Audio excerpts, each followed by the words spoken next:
Hello guys, how are you all? Welcome back to my channel. So, today we are gonna see, what if Legend Naruto changed his power and got Harem with Kurenai, Anko and Temari Part 1, and subscribe if you enjoy the video, and also check the description, so let's begin the story. I guess I could start this story out talking about the abuse I suffered or the pain and heartache I have felt or something like that. Well, I won't. Instead, I will tell you about myself and my unique situation. There have only been a few people in all history who are like me. When I say like me, I don't mean the vessel of a tailed beast, or the son of a kage, or even the plague of the village. No, when I say people like me, I am talking about something the world has forgotten about. A being who has the ability to change. Now you may say everyone can change. Well, that would be true if the change is just something simple like a weight, where you live, who you hang with, who you love or hate. That is not the change I am talking about. Perhaps it would be best if I started with what I know and then explain what you don't know. You all know how I was tricked into stealing the Forbidden Scroll and put on Team 7. You all know I went to Wave and saved the country. You all know about the Chunin exams and the fight at the Valley of the End. But that is what you truly don't know. That event changed my life forever. Ironically, Sasuke said he wanted to cut all ties. If he knew the bond he truly cut that day, he would kill himself. After he stabbed me in the chest with a chidori, he caused my body to die. As I was laying there, Kyuubi did something no one would ever think a demon could do. He cried. In that moment, the evil that had consumed him for 10,000 years was broken. In that moment, when the Shinigami came to take our souls, he made a deal with death. Let me tell you about it. Flash Kyuubi Cage. Naruto was leaning against the wall, feeling his spirit leaving his body. He was tired. Tired of the pain, and tired of the loneliness. Tired of the hate, and tired of being tired. A white light appeared and a spirit in a black robe descended from the ceiling and said, "It's time, mortals." A sob sound was heard and both the figure and Naruto looked over at the cage and Kyuubi said, "I want to ask you something, Shinigami. Do you have the power to bestow heavenly powers?" The Shinigami said, "Yes, Kitsune." "Why?" Kyuubi said, "I offer you a trade. You know the seal won't take me and I will be freed within 20 years. The Shinigami said, "Yes, I know. Not enough time has passed for it to take you fully." "What do you care?" Kyuubi said, "I will give myself for a trade. You know you won't have to take another soul for 100 years with mine, and can take a vacation and let the others take your place during that time. In exchange, I ask for a few things." The Shinigami said in a neutral tone, "That would be." Kyuubi looked at Naruto and said, "The kid here. You know what his life has been like because of me. I want to repay him for giving me something I have not had in 10,000 years. Hope. To repay him, I want him to keep my power, but I also want him to have the heavenly power of Phoenix." The Shinigami looked at him and said, "Why do you want this mortal to have that power?" Kyuubi said, "No matter what, the kid will have humans trying to kill him because of me, even with me gone. So that is why I want him to have my power. The Phoenix power is so he can correct the mistakes of humans. I think he is worthy because he has a pure spirit." The Shinigami looked at Naruto and said, "I can give it to him, but he will not be able to go back to birth. I will set it up so he can't go back before the age of 5. To keep this power and be able to use it again, he must save one life for every time he goes back. If he goes back, he will have to start from the same day every time. He must try and make the best life he can because he will be judged off of that life when he gives up the power." Kyuubi said, "Very well. I agreed to those terms." Naruto looked at what was going on and tried to speak but did not even have the energy to speak. The Shinigami said, "You will also train Kitsune to properly use your powers. So I won't be taking your soul yet. You will have to explain a few things to him, including his family. Do you agree?" Kyuubi said, "Yes."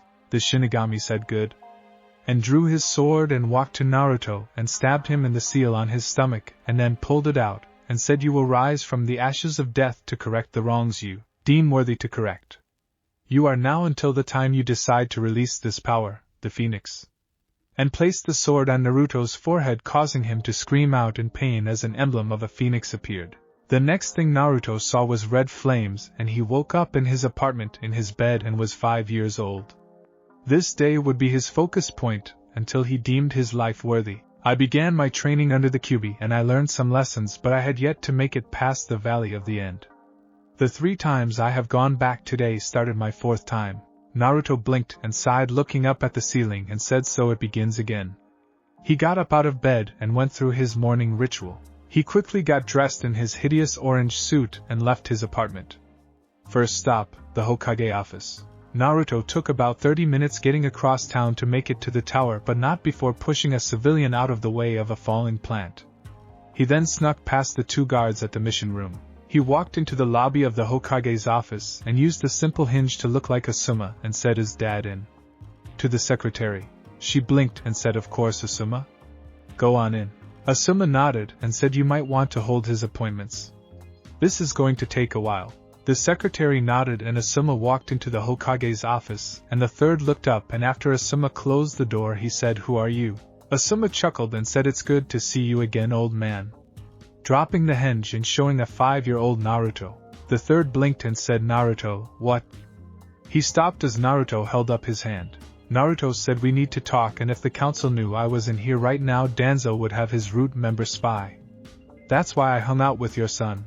The third nodded slowly and said, what's so important that you would need secrecy, and how do you know Henge? Naruto sighed and said, may I? Motioning to the chair. The third nodded and Naruto sat down and said, this is a long story, so I already told your secretary to hold your meetings. That was your suggestion from before when I came back. The third said, I never. He stopped when Naruto held up his hand again. Naruto said, you never told that to me in this timeline. To make a long story short, and so you know this is not one of my simple pranks, let me tell you a quick story that only you know the whole truth. If I can do that, then I will also explain the rest. It's the least you could do for the son of Erasure Kazama, and the vessel of Kyubi no Kitsune, he said with a smirk. The third blinked and paled and said, how? Naruto said, it's best to start from the beginning, or as ironic as it is the end, or the valley of the end.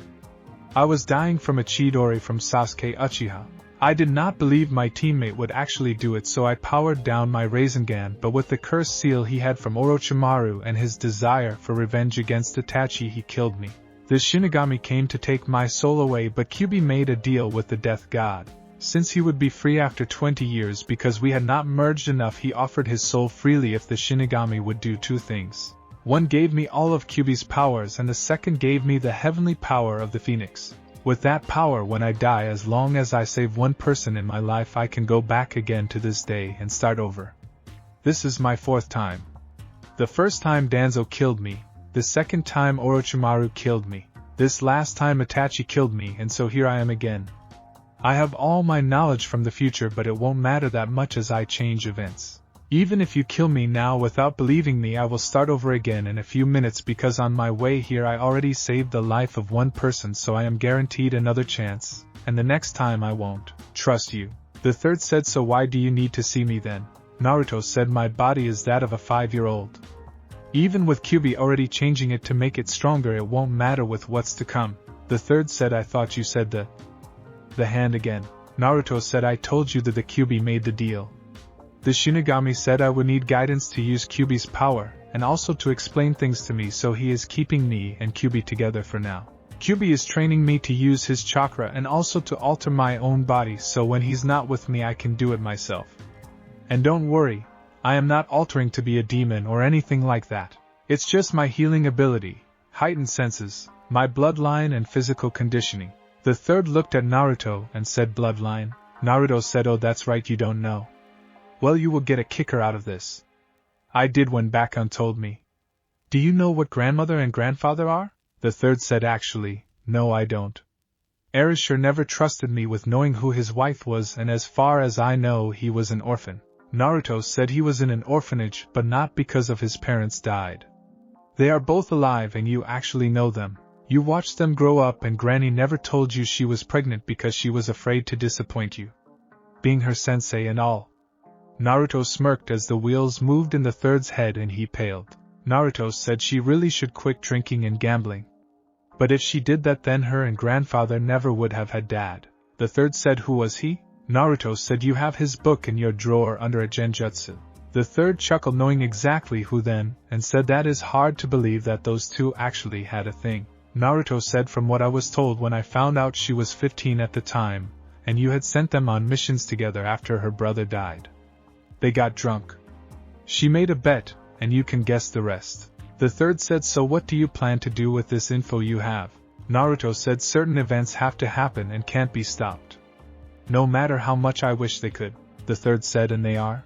Naruto said, sorry. I told you before and they blew up in mine and your faces, so we won't do that again. I have actually told you too much, but since you will be dead when those events happen, I can feel a little safe. As for now, only I will know what is supposed to happen.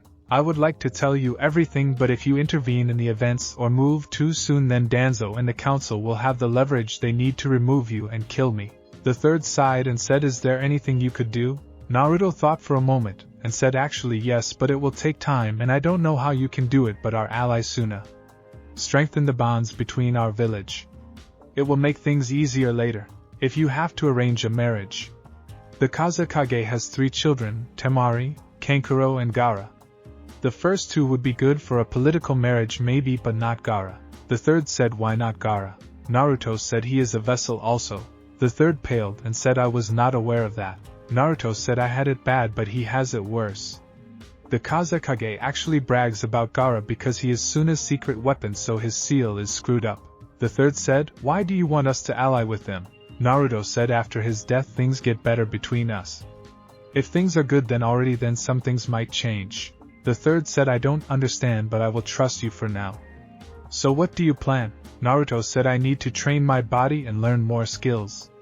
Even with what I know, I won't be ready for what is to come with my current knowledge. The third said, what is it you need then? Naruto thought and said, my chakra affinity is wind. I know Kagebunshin, Rasengan, Henge, replacement, summoning, though I need to sign the Toad contract again.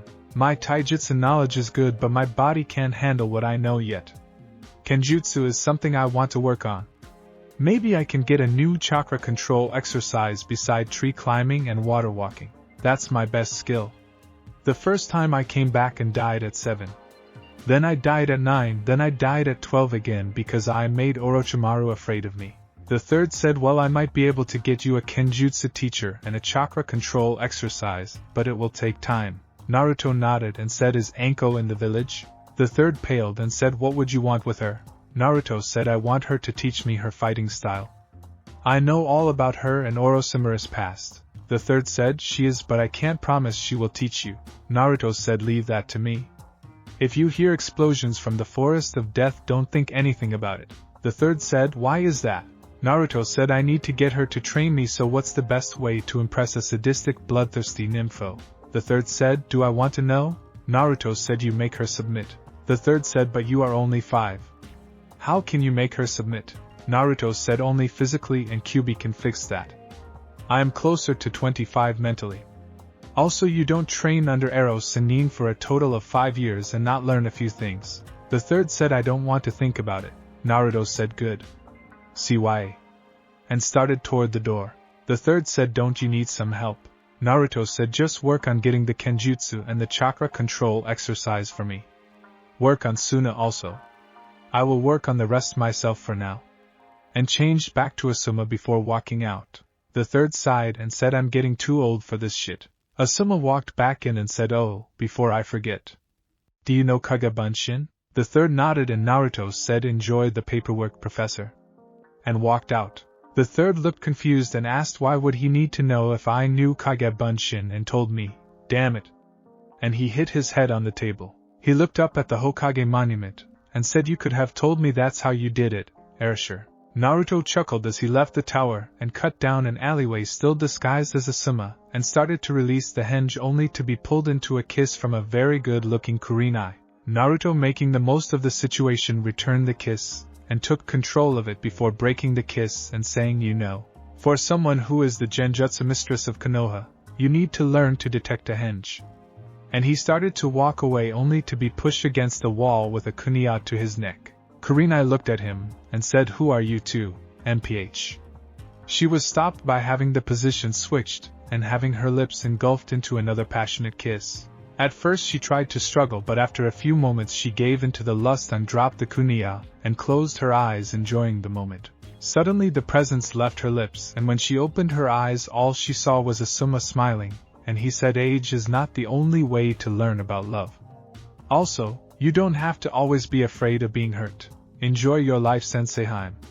And was engulfed in a swirl of flames. Kurenai blinked and looked around, trying to detect the person who was here a moment ago. Not detecting him anywhere, she fixed herself and went to grab her kunia, but saw it was gone, so she left the alleyway thinking about who and what that was. Anko was sitting on the wall of the forest of death eating a dango and was making a design of a snake with the sticks when she jumped to avoid a kunia. Anko landed and looked around and said, "Who are you?" A chuckle from the fence said a snake should always beware of a predator. Anko looked up and saw a man with blonde hair and about 6 feet tall standing on the fence. Anko said, "Who are you?" The man chuckled and said, "If you can catch me and make me submit, I will tell you what you want. But I will also be hunting you." And he jumped into the forest. Anko looked around, not sending anyone else, and jumped up and over the wall, beginning to hunt. Naruto thought, "Q, you better start pumping your chakra into me. This is going to take a lot out of me." QB said, "What do you think I have been doing since we got the kit back?" Naruto thought, "How come your voice is not all heavy in the demonic anymore?" QB said, "My hatred is gone, and with it so is the malice in my voice." Naruto was about to think something but jumped away to avoid a snake jumping out of the ground. Naruto snickered and said, "You have to do better than that." Naruto felt a presence behind him and felt someone grab him and heard what was that. Naruto smiled and said, "Boom," and exploded, sending Anko into the air, only for 2 more of the guys that attacked her to appear and kick her into each other like a pinball. Anko sent out a snake from her sleeve and destroyed one, and turned to the other only to see her summon go up in a puff of smoke. The guy in front of her said a snake should avoid a fox. Anko looked confused, but the guy in front of her eyes turned red and then his nails drew longer, and suddenly he charged and took a slash at her, which she ducked but did not have time to react to miss the underswipe that cut the top of her shoulder and her coat and shirt. Anko looked at her wound and saw it was just a small cut, and grabbed a little blood, licking it to try and intimidate her opponent. The guy in front of her said, "Gotcha," and went up in a puff of smoke. Anko looked around and started to move, but then she heard it. Doton, Yomi Numa, Earth Release, Underworld Swamp, and a swamp appeared under her, and she tried to get out but was not able to because she saw the guy who attacked her was still channeling chakra into the attack, and she was being drained of all of her chakra. She said, "What do you want?" Panting, Naruto said, "I want you to train me to kill Orochimaru." Anko blinked and said, "Then why did you attack me?" As she fell to her knees, Naruto, still holding the jutsu, said, "I knew you would say no. I needed to impress you enough to do it. Unfortunately, I guess my body is not strong enough yet to do it." And he released the jutsu and collapsed on the ground, dropping the henge and turning back into his 5-year-old self. Anko blinked and said, "You gotta be shitting me." A groan made her look down and saw the little blonde-haired boy. The boy looked up and said, "Hello, Anko." Anko looked at his face and saw the whiskers and said, "So what was that about?" Naruto said, "Like I said, I want to kill Orochimaru. To do that I need to know how he attacks. I know you were at one time his student, so I figured with you hating him I could also get you to help train me." Anko looked at him and said, "How do you know that, kid?" Naruto said, "I am older than I look. I know a lot more than that. I also want you to know I can fix that," pointing to the curse seal on her neck. Anko instinctively rubbed her neck and said, "How can a little kid do what no one else can?" Naruto said, "You know what I am. You also know what is inside me. I know how to use his chakra to heal my body, and I also know that I can destroy level 1 curse seal as long as the person does not fight it." Anko looked in thought, and Naruto said, "If you want we can go to the Hokage's office to do it if you don't trust me." Anko seemed to think it over and said, "What can you give me as proof?" Naruto said, "My life." Anko blinked and Naruto said, "You can summon snakes. The ASP can kill me if you attack my heart." Anko blinked and said, "Why do you want to kill Orochimaru so much?" Naruto said, "He plans to destroy the leaf. When he comes I plan to kill him." Anko seemed to think and said, "How do you know what he is planning to do?" Naruto said, "I know a lot more than I should. My life made it where I had to." "How old would you say I am?" Anko said, "I know you're 5 years old." Naruto snickered and said, "It's good to be underestimated. Physically yes, though Kurenai will probably kill me later for the kiss, but mentally is another story." Anko said, "That's a good story and all, but why should I believe you?" Naruto smiled and said, "Let's say I and you were friends in a previous life. Close friends that tell each other secrets about certain tattoos." Anko paled for a moment and said, "That's a good one, kid." Naruto said, hey, it's not my fault you wanted to impress the guy you were in love with and had a tattoo of a viper put there. Too bad he's gay. It was really well done. Anko looked pissed and said, give me one reason I should not kill you right now. I don't even know how you know about that. Naruto said, like I said, I know more than I should. I have 2 reasons why you should not kill me though. 1, you're turned on right now, and 2, you're tired of being alone, hiding behind that mask and never truly opening up around someone. Afraid to be hurt again. Anko looked at Naruto and said, what was that about Kurenai a moment ago? Naruto stood up and walked over to Anko and said, oh, nothing much.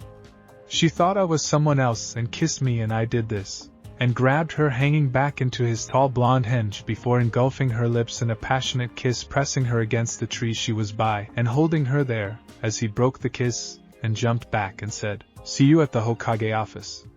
Before disappearing in a swirl of flames, the third was reading his book while he had 2 Kage Bunshins doing his paperwork when a swirl of flames appeared in his office.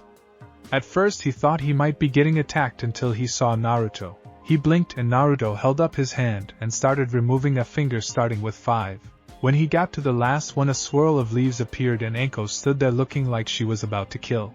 The third said, I take it you found Anko. Naruto said yeep, and I gave her an offer to remove her curse seal. Walking over to the window only to duck under a kunai that was thrown at him. Naruto turned and said, it was just 1 kiss. Anko said, I am going to skin you alive?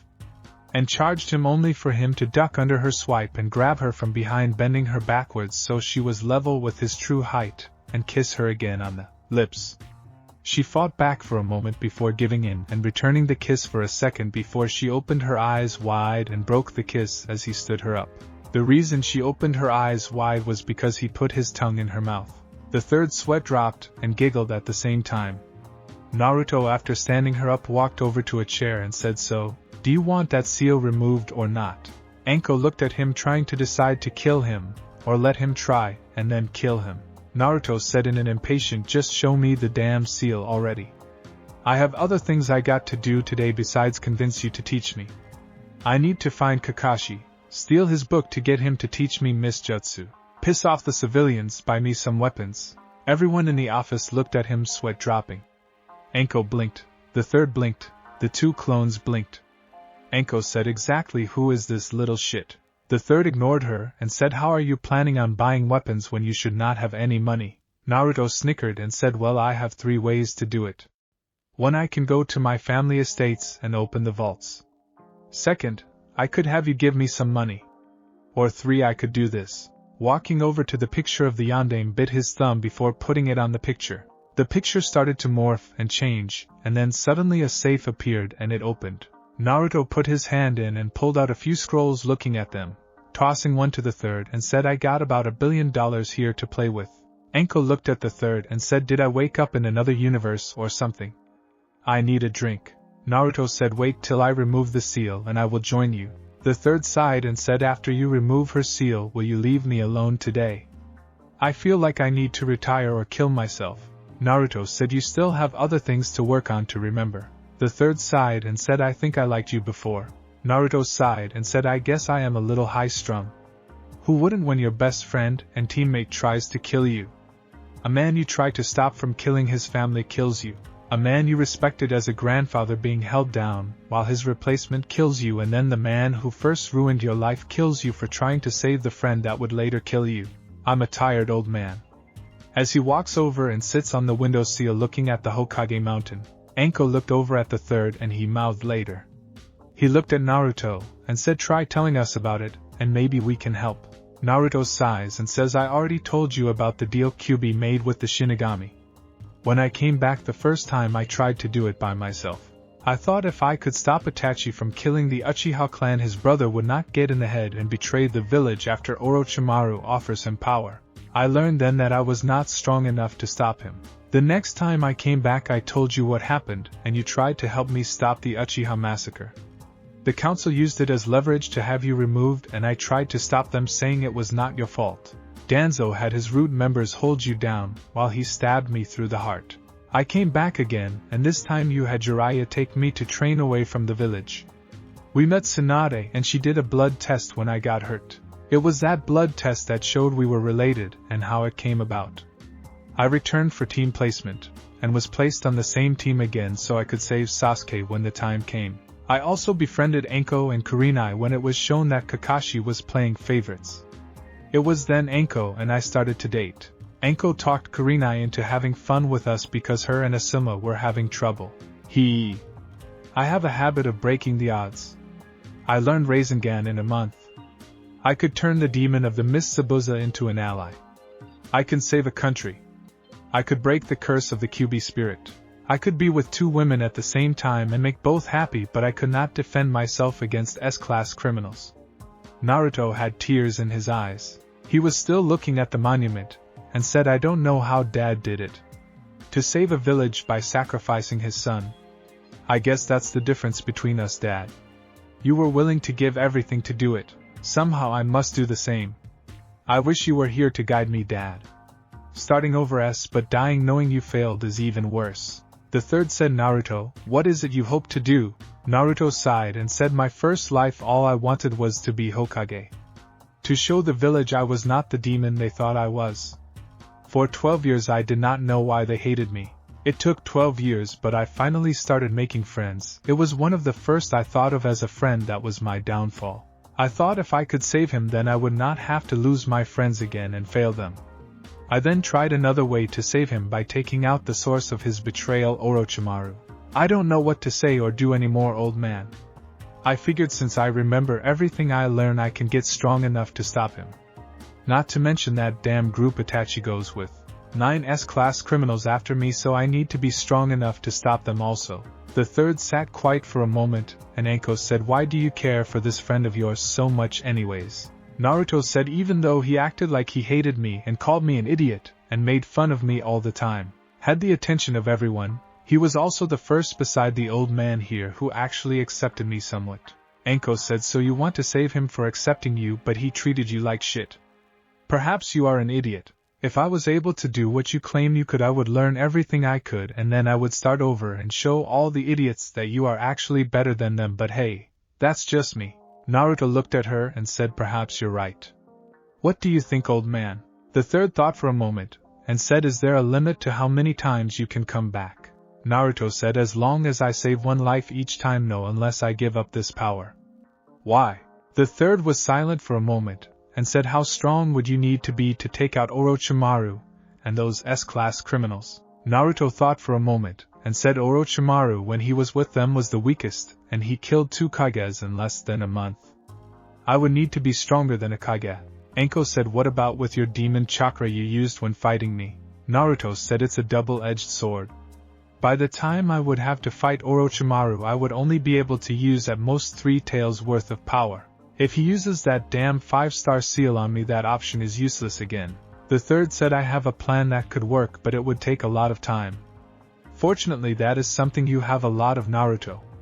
I agree. There are events that must happen. The Uchiha clan is one of them, so don't even worry about that. Also, you must choose wisely who you tell. Instead of doing it like you did today when you come to me, I want you to repeat this saying. Ready? Naruto nodded, and the third said, a monkey will climb higher to avoid a snake. Even with a frog and a snail's help he may not climb fast enough.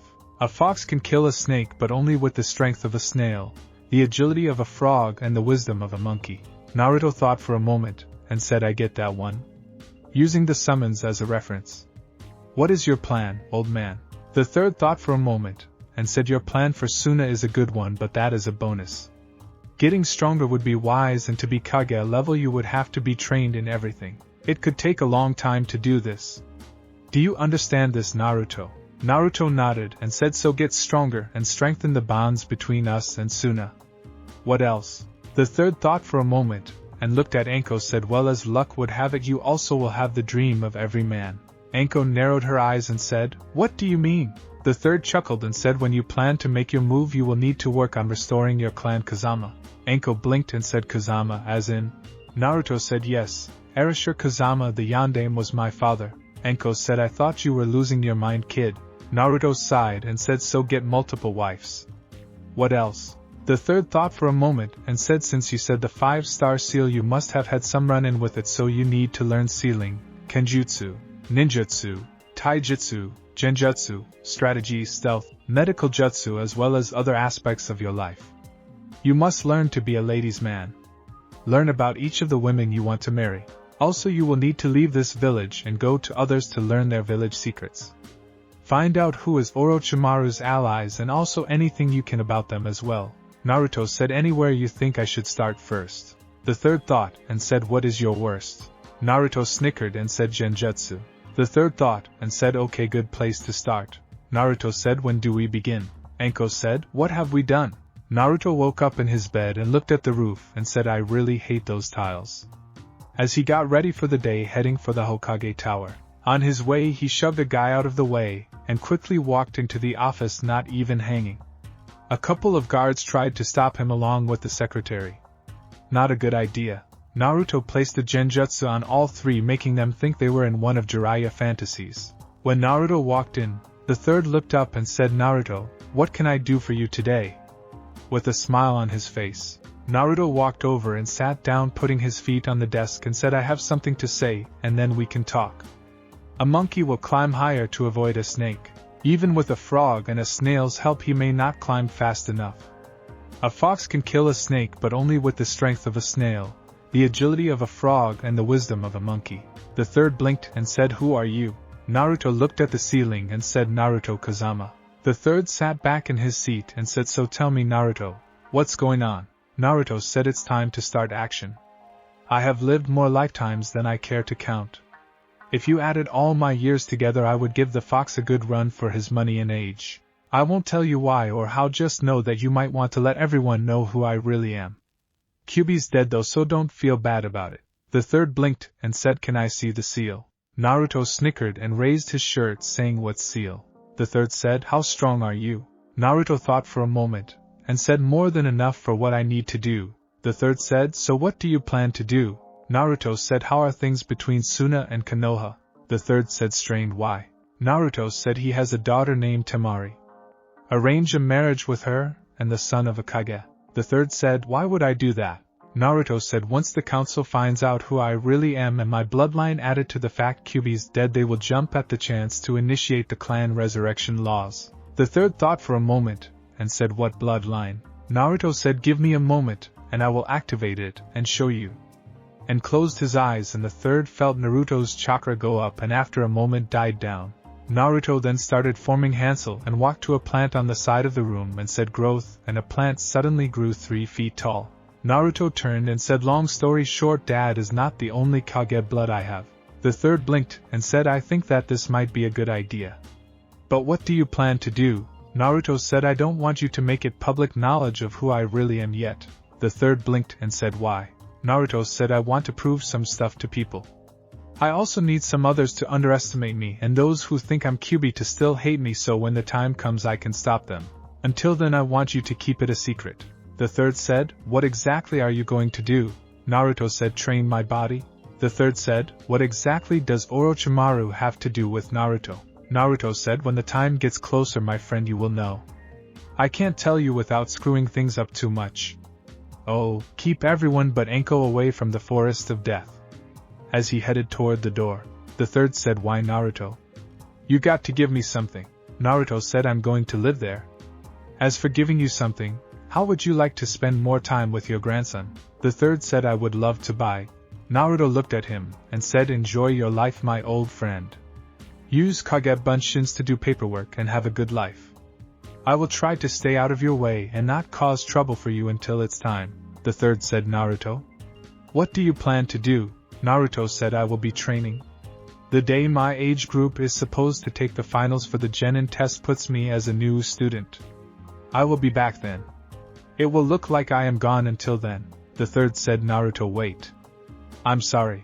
Naruto smiled and said, I promise you, my friend. When the time comes, the years you protected me will be restored and I will save everyone I can. Just get that marriage to Temari set up and don't tell them anything about me except I am the last of my clan with the bloodline. The third nodded and Naruto walked out. He quickly changed into a Suma and headed toward the ally only to be grabbed by Kurenai Aegean. 10 minutes later he left the ally and said, till we meet again, beautiful Sensei home. After that he was not to be seen by anyone for almost 7 years. Time skipped 7 years. The academy. Iruka sighed as he read the note the Hokage sent him this morning. Apparently a new student would be here for the finals today. He refused to tell the name but said he would be unique. He looked at his class and someone knocked on the door. He went to the door and said, "Can I help?" He stopped when he saw the figure standing there. The figure was nearly 5 feet 10 inches and 160 pounds. He had a pair of black pants on, a sword on his left side. A black vest unzipped except the very bottom with no shirt underneath. Blonde hair that was trimmed to where it was only about 2 inches tall and spiky. His eyes were blue but had a small red ring and slitted pupils. He had scrolls all over his vest as well as what looked like seals on his hands. He had a shuriken and 2 kunai holsters on. His legs. You could see his chest, and it was what could be described as one word. Ripped. The figure said yes. The Hokage said I was to take the test today. Iruka blinked and said yes. What is your name? The figure smiled and said Naruto. Iruka wrote that down and said Naruto. Naruto said Uzumaki. Iruka's sweat dropped, and then paled, dropping his pen before he said right. Anyways, find a seat. Naruto nodded and walked to the back of the class, ignoring the looks he was getting. He sat down and Iruka said, "Okay class.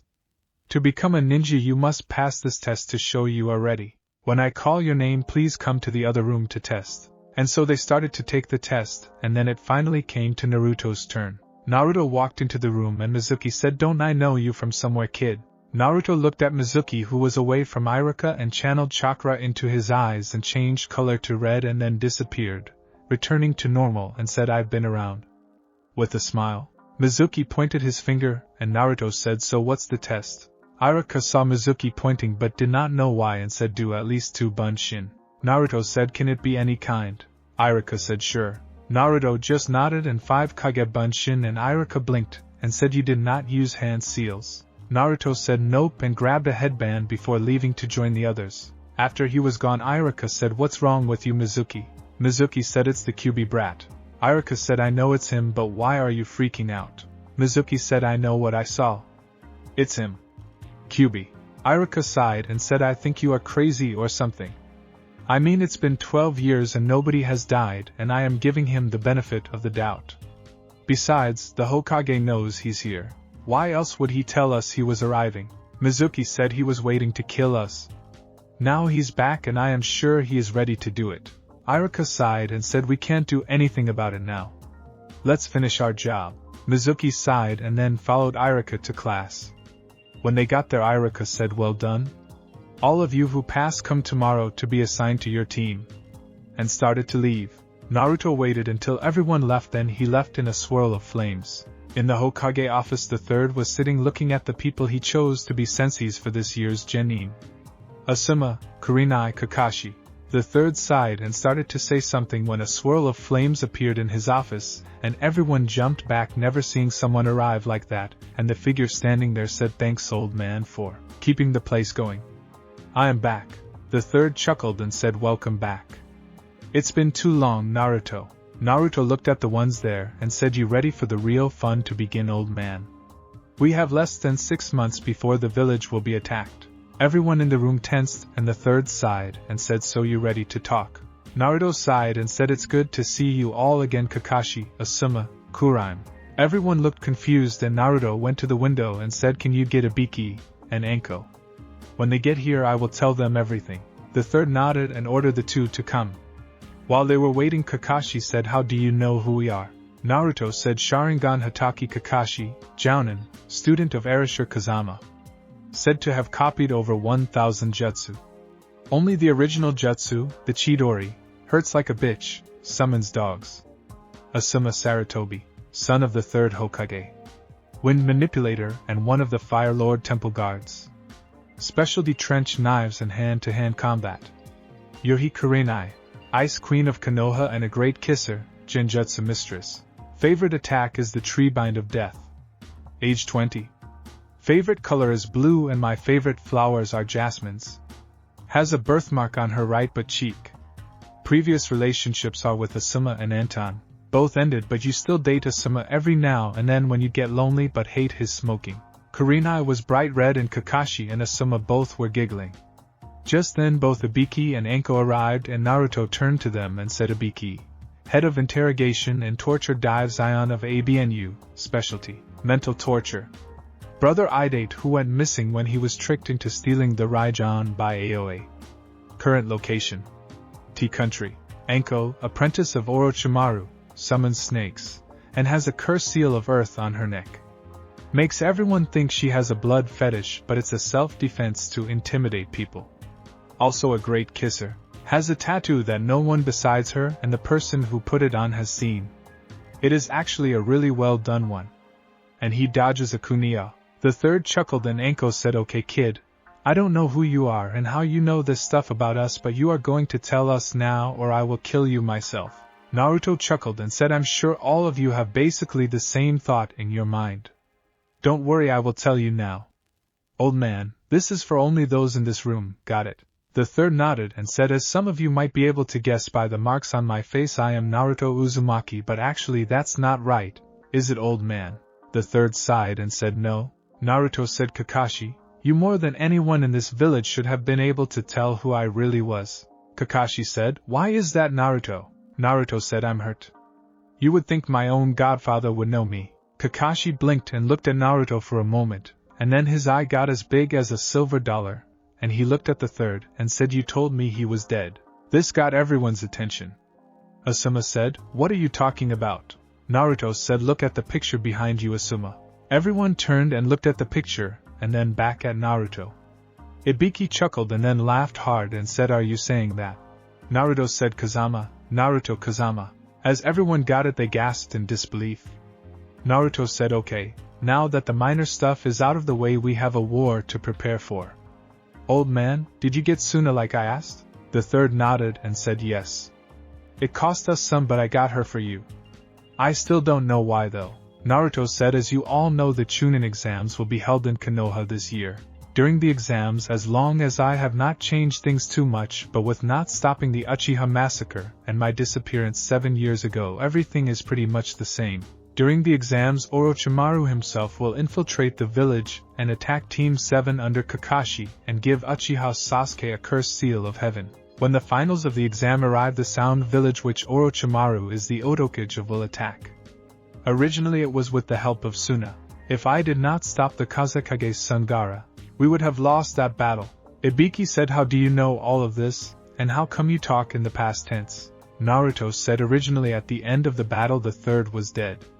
Jiraiya, who trained me after Kakashi abandoned me to a less than adequate teacher, took me as his apprentice, and we went and found my grandmother Tsunade to come back to be the Yondaime Hokage. Everyone paled and Naruto walked to a plant and said, I see you replaced the last one. And went through some seals and said, growth. And the plant jumped 3 feet in height. Naruto turned around and said, anyways. With Sasuke already being borderline insane because of his brother, compounded by the fact of the cursed seal and Itachi coming to the village to kidnap me for the Kyuubi, he betrayed the village and left with Orochimaru personal bodyguards. Kakashi, I don't care if it kills me and I have to start over again.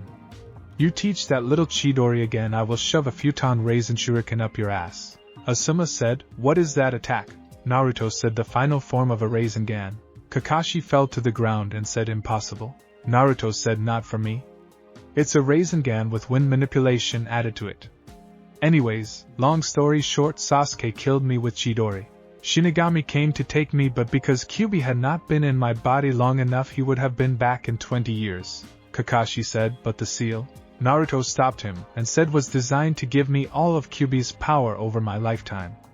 If the villagers would have killed me the day of the sealing, Kyuubi would have been back in less than a year. You're lucky the old man here was so adamant about keeping me alive. Anyways, when the Shinigami came to take me, Kyuubi made a deal. A side effect of the seal was he felt everything I felt, so all the sadness and loneliness changed him. Kyuubi's deal was to give his powers to me, and Naruto stopped and hinged into a ABNU, and the doors to the Hokage office opened and Mizuki came barging in. He said, Hokage, what's the idea of having that demon come into the academy and graduating? I'm sure he is. He never got to finish as Kakashi hit him in the neck and Ibiki had him taken away. When the door closed and everyone settled down, Naruto changed back and said, sorry, Could not let that traitor see me here right now. By the way, Ibiki, you might have Abi and you keep an eye on him. I know originally he had me do it, but since I passed he may use someone else, but he's after the forbidden scroll. Orochimaru promised him power. You know, when his teammates suddenly died under mysterious circumstances. He was trying to impress the Hebitim at the time. Ah well, where was I? Now I remember, Kyuubi gave me his powers, and the Shinigami gave me the power of the Phoenix of Legends. Every time I die I am reborn to a day when I was 5 years old and remember everything that happens. I have had a lot of lives learning. Here in this village and others. The third said, if what you said is true, Naruto, then we have to. He stopped because of a massive amount of Ki. Naruto said, that is why I did not tell you earlier, old man. If we start preparing, then Orochimaru's spies will find out and tell him. He has several in this village. Even with all my lives I still have not gotten to know all of them. The only course of actions is to set up for certain aspects. He has spies in the council, hospital, this administrative building, the academy, ABNU. Hell, I know Root has alliances with them, but it's next to impossible to prove. Danzo is someone I would love to kill. Anyways, I am sure you all have questions, so I will try to answer. Anko said, how do you know so much personal stuff about me? Naruto said, after the first few times of screwing up trying to stop the Uchiha massacre and Orochimaru without much skill, the third of a timeline asked me what I wanted to accomplish as a goal.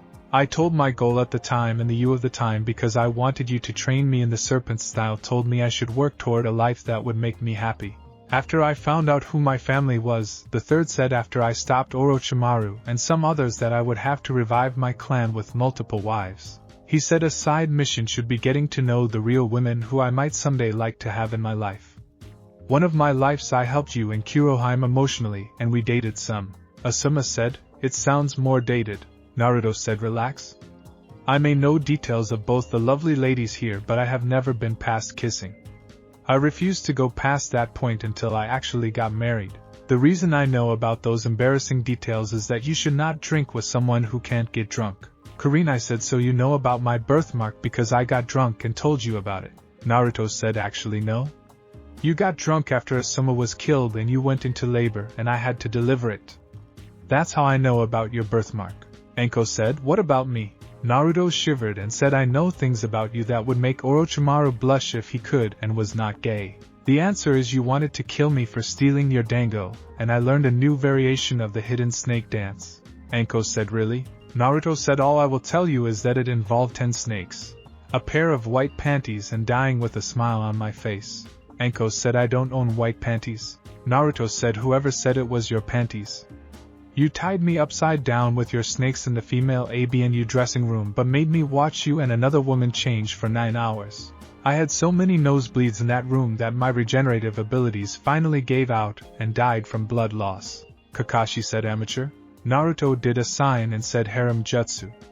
And 20 blonde women appeared, sending Asuma, the third, Ibiki, and Kakashi flying backwards. Naruto then said, at least I did it from a real woman. I also don't need my grandfather's books to dream about a woman either.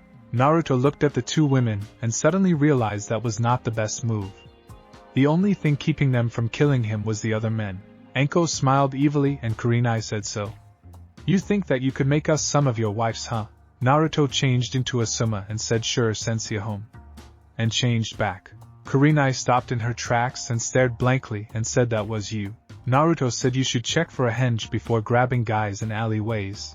Anko looked at the 2 and said, what's he talking about, Kurenai? Naruto flamed Shushin across the room. Anko blinked and said, no way. Kurenai blinked and said, what?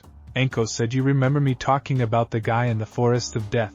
Naruto said, I wish they would change the name of that place. I have lived there for 7 years and I am still alive. Kurenai blinked and said, you meant to tell me the guy who tricked you into a game of cat and mouse and then had you at his mercy and only kissed you before leaving was him. Naruto smiled and said, I learned to make the women I care and respect happy. A groan from Ibiki alerted them to all the guys waking up. After everyone was awake, the third said, Naruto, I am classifying that as an S-rank jutsu. Naruto said, A rank? Sexy jutsu is a B rank. Harem jutsu is an A rank. Orgy is an S-rank jutsu. Anko said, what's the difference? Naruto said sexy jutsu is just myself changing. The funny thing about it is thanks to Kyuubi I really do become female. Oh well. Harem jutsu is with clones. Orgy is a version where you have the females and also males going at it. The only people who I have ever encountered immune to it are Sasuke and Orochimaru, but since they are gay it does not matter. Kurenai said those jutsu are degrading to women. Naruto said I have you know that they are no different from the advanced female ninja classes the unmarried older ninja have to take. As a matter of fact I had those classes and have broken up several prostitution rings with them, thank you. Kurenai blinked and gaped trying to have a comeback. Ibiki said, can you tell us anything we can prepare for? Naruto thought and said a genin named Kabuto. He has failed the last 6 exams, but he is actually stronger than Kakashi. He is Orochimaru's right-hand man. Secretly track his movements without alerting him. His detection skills are better than mine and mine are better than in Inazaka. He also has an advanced healing ability equal to my demon one. Speaking of demons, just so all of you know I do have his powers but he is gone along with the seal. The last time I checked an old man I can hold up to 4 tails of demon chakra for 20 minutes before my body starts to destroy itself. Any longer and I suffer from chakra exhaustion and severe damage to my body. If I go any more tails worth then I suffer the same fate, and also I only have instincts then. I've sealed the rest away for now. It will probably take me 8 years to get to the last tail of chakra though. Kakashi said, how strong are you, Naruto?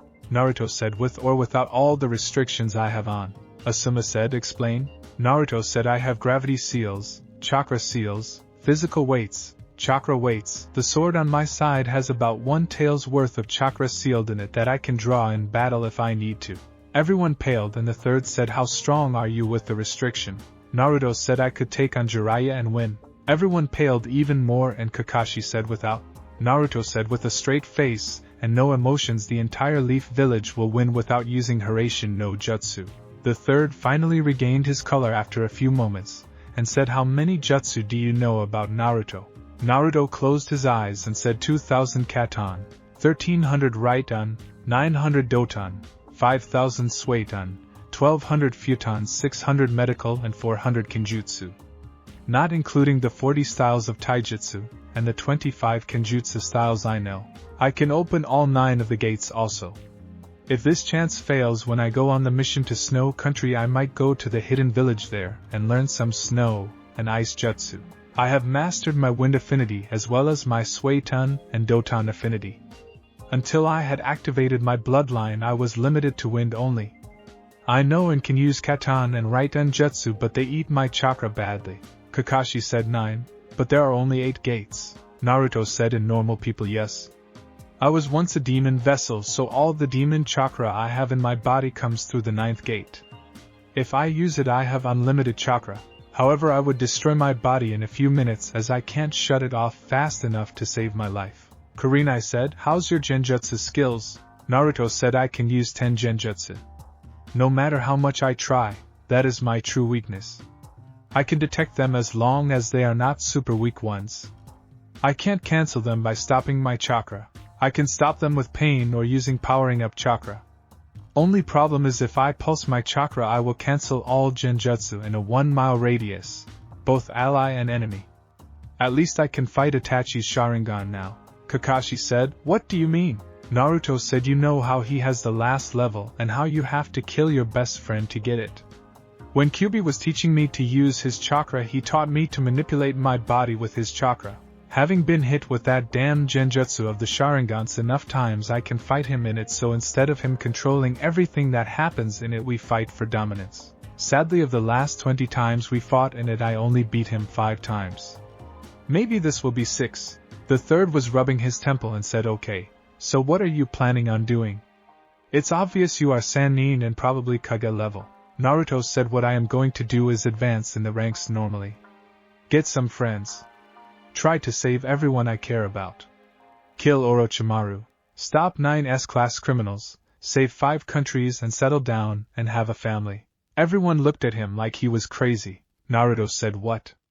I will save Wave Country, Snow Country, Tea Country, Ricefield Country, and Waterfall. As for the 9 S-class criminals, they will come after me just like they will come after Gaara. They want to rule the world by using the tailed demons. Their plan has failed now since I don't have Kyubi, but they can still cause a hell of a lot of damage with just 8 of them. If it was not for Orochimaru's immortality jutsu, he would be a... Ibiki said, immortality jutsu? Naruto sighed and said that's why he is coming here besides destroying the Leaf Village and killing the third. He wants Sasuke because he has created a Bastardi's version of the heavenly power I was granted, except instead of going back in time he goes into another body that he controls. With the help of the curse seal and drugs he puts in the bodies, he could give me a run for the money for a while. If he gets Sasuke before Sasuke gets strong enough to fight it, he will be near impossible to stop. Kakashi said, then why don't we just train Sasuke to be stronger? Naruto said, it's not physical energy I'm talking about. Sasuke, with the help of the Sharingan and some of my lives, was able to take over Orochimaru's soul, but only when Orochimaru waited till Sasuke was over 16 years old. If he takes it over before then, he succeeds. I don't know all the details, so I can't help you. The only options are to stop Orochimaru during the exams. B. Kill Sasuke. C. Kills Orochimaru before he changes and destroys his entire body, or some of his followers know how to implant his soul into their bodies even after he is dead. D. Kill them both. There is no middle ground. Sasuke will betray this village for power. He won't be happy with getting stronger either. He wants power handed to him on a silver platter, and will go to anyone who offers it to him. He has betrayed us to IWA, Cloud, Rain, Sound. Hell, he even betrayed us for the S-class criminals his brother is a member of if they agreed to train him to kill Itachi. He will never stay in Konoha. He is treated as a god here and wants more. You know the old saying, absolute power corrupts absolutely. They were talking about Sasuke. Naruto sighed and giggled after a moment.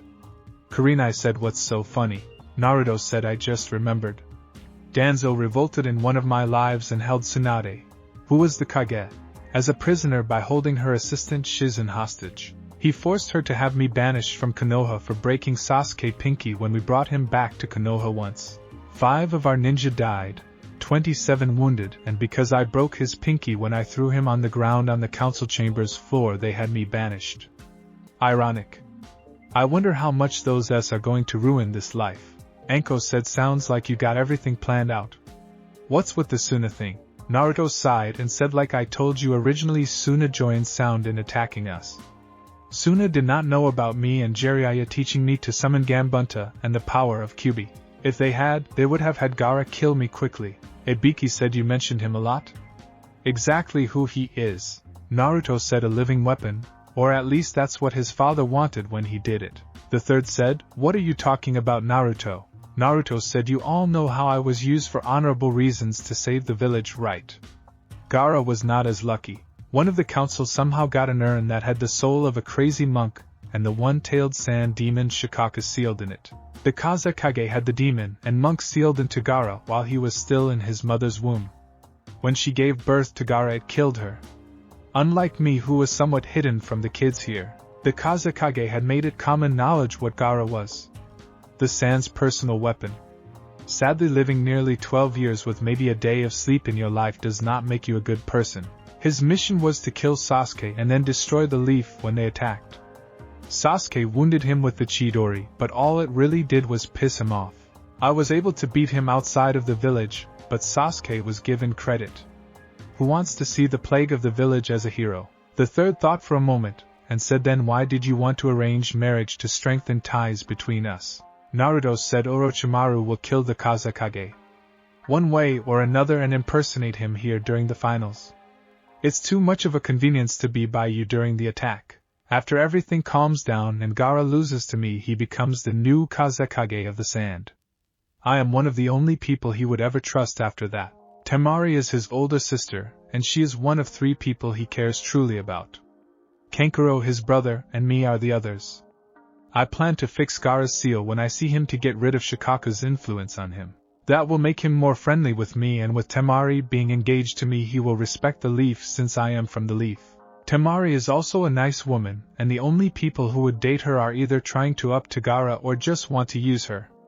I actually care for her, and want to see her happy. The only other guy to ever be halfway decent to her in all of my lives was Shikamaru, but they have a love-hate relationship, and after she got pregnant he left her. I would not do that to her, so that why I was willing to do this. I would have tried it even without the politics. Everyone seemed to accept his answer, and the third said, so what do you want to do? Naruto said, team placements are the same always as they would have been. Kakashi has Sasuke, Sakura and me. Kurenai has Kiba, Shino, and Hinata. Oh, and Kurenai. Hinata is a fragile egg. You will try to baby her, but actually letting Anko train her a little will bring her out of her shell. Just a thought. The last team will be the next Ino Shikacho group under Asuma. If you can work with your teams on speed and endurance to prepare them for the war. That and chakra would be all the training I suggest to help them be stronger. The rest is up to you. As far as a mission, I only really know about Team 7's mission under Kakashi. Give us whatever you feel like, old man, until a C-rank mission to Wave comes in. When it does, I request that mission. I might be able to get us 2 strong ninjas to help. The third said, and who would these 2 be? Naruto smiled and said, the demon of the Mist Zabuza and his assistant Haku, who also has a bloodline. The third said, I agree to the mission, but I won't agree to the missing Nin until I speak to them. I will give them free leave though. Naruto said, that's all I ask? Before I forget, don't call me Kazama in public. I don't want the wrong people to know until it's time. Right now word should be spreading around town that the demon is back. It really won't affect me much. One of the genjutsu I know allows me to do my shopping and stuff. Also, I will not show my true skills, Kakashi. I will use simple henge, replacement, kage bunshin, since I can't do regular bunshins, tree climbing and water walking. Well, it's getting late and I have a novel to finish reading, so I need to head home. Kakashi said. Naruto, wait. Where do you live? Naruto smiled and said, oh, the Forest of Death. I built myself a home there. The only ones who actually go there without being ordered are Anko and the old man. CYA. And disappeared in a swirl of flames. Kakashi said, he's joking, right? And what is with that Shushin? The third said, actually no.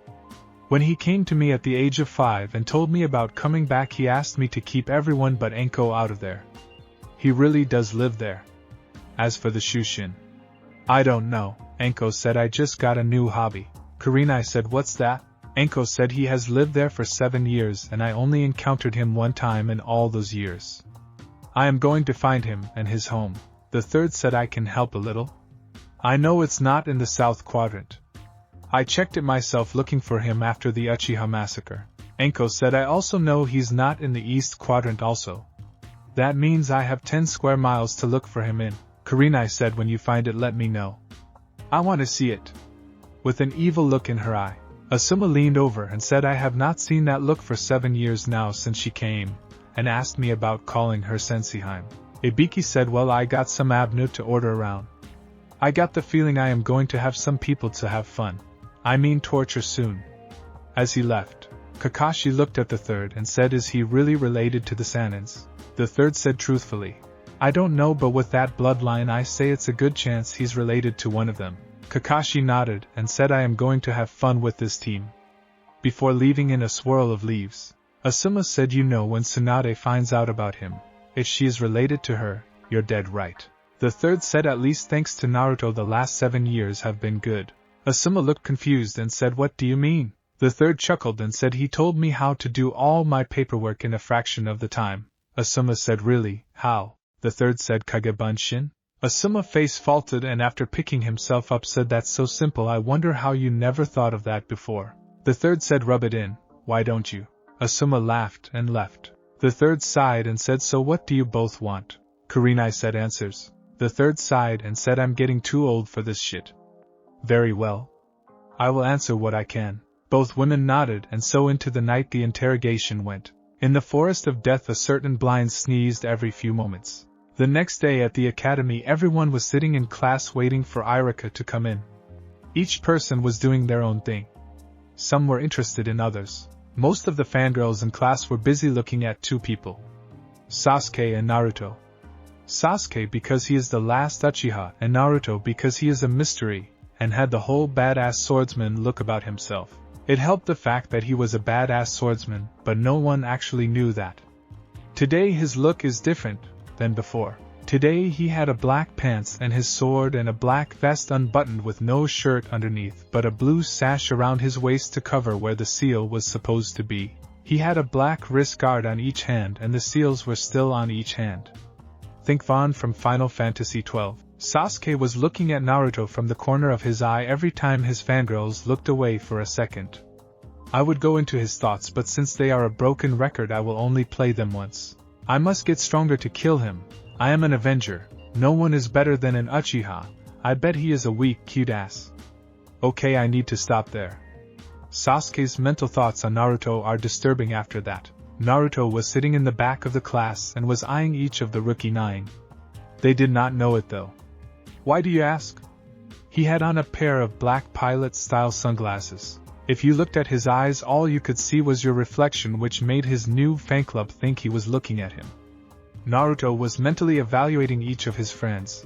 Shikamaru genius, lazy, family-style jutsu, weak taijutsu. Choji powerhouse, food expert, family jutsu, weak genjutsu. Ino fangirl, family jutsu, weak nin and taijutsu.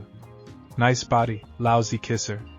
Bisexual, Shino genius, family jutsu, weak taijutsu. Hinata bloodline, low self-esteem, family jutsu, weak ninjutsu. Controlling possessive disorder. Want to control all life. Kinky, Kiba heightened sense, family jutsu, weak genjutsu. Sakura fangirl, weak nin and taijutsu, multiple personality. Great medical if trained, S in relationship. Killed myself after I kissed her and saw her. Could not even touch her. What the hell did I ever see in her anyways? Sasuke traitor must die. Psycho, weak and sealless jutsu and other bloodlines. Weak genjutsu Sharingan cancels them, so if he has them, useless. Naruto sighed and thought I may have dated those 3 but never slept with them, thank God. Ino wants a guy who is also bisexual, and is willing to show whole body to get a guy. Hinata wants to chain you up and control everything. She actually tried to tell me when to go to the bathroom. Sakura, it is actually a good thing she has a big forehead. If anyone would have thought to look, they would have seen the genjutsu on her body. She never developed and puberty hit her hard elsewhere. To have it twice a month. No wonder she is always in a bad mood. Mentally, if I dated any of them Aegean, I would kill myself. Anko was right about me getting to know the women I would like to maybe spend my life with. Naruto was brought out of his thoughts by Ino, who had walked over and said, "Hi, I'm Ino."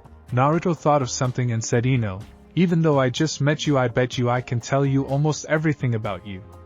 If I can, would you do me one request?" Ino was blushing and said, "Anything." Naruto said, "You work in a flower shop, love lilacs. Like Sasuke, but you also like girls. Want to find a guy who would also like girls and guys and hopes to embarrass your parents by changing you family business into a Ika store and has the entire collection in your closet under the floorboards." Am I right on most of it? Everyone in the class was looking at them and Ino was red with embarrassment. Naruto decided to cut her some slack and said, "If I am right on at least one thing, then I also know things about others like that. If so, I have a list for you that you should use to find a true soulmate. My request is that you go down this list and date all 5 names at least once and make it a real date. You can't say no to dating them based on age, weight, or looks. And you cannot say the name Sasuke once on them or compare the date to Sasuke. Deal? I promise you that one of these is your soulmate," holding out a list folded over. Ino looked at it, and then at Naruto, and then the list, and then at Sasuke and said, "Deal." Grabbing the list, Naruto grabbed her arm and said, "Remember, you have to give each person a real chance. I will know if you don't, and since I can guarantee I will be on a team with Sasuke, I will tell him to you if you break your word.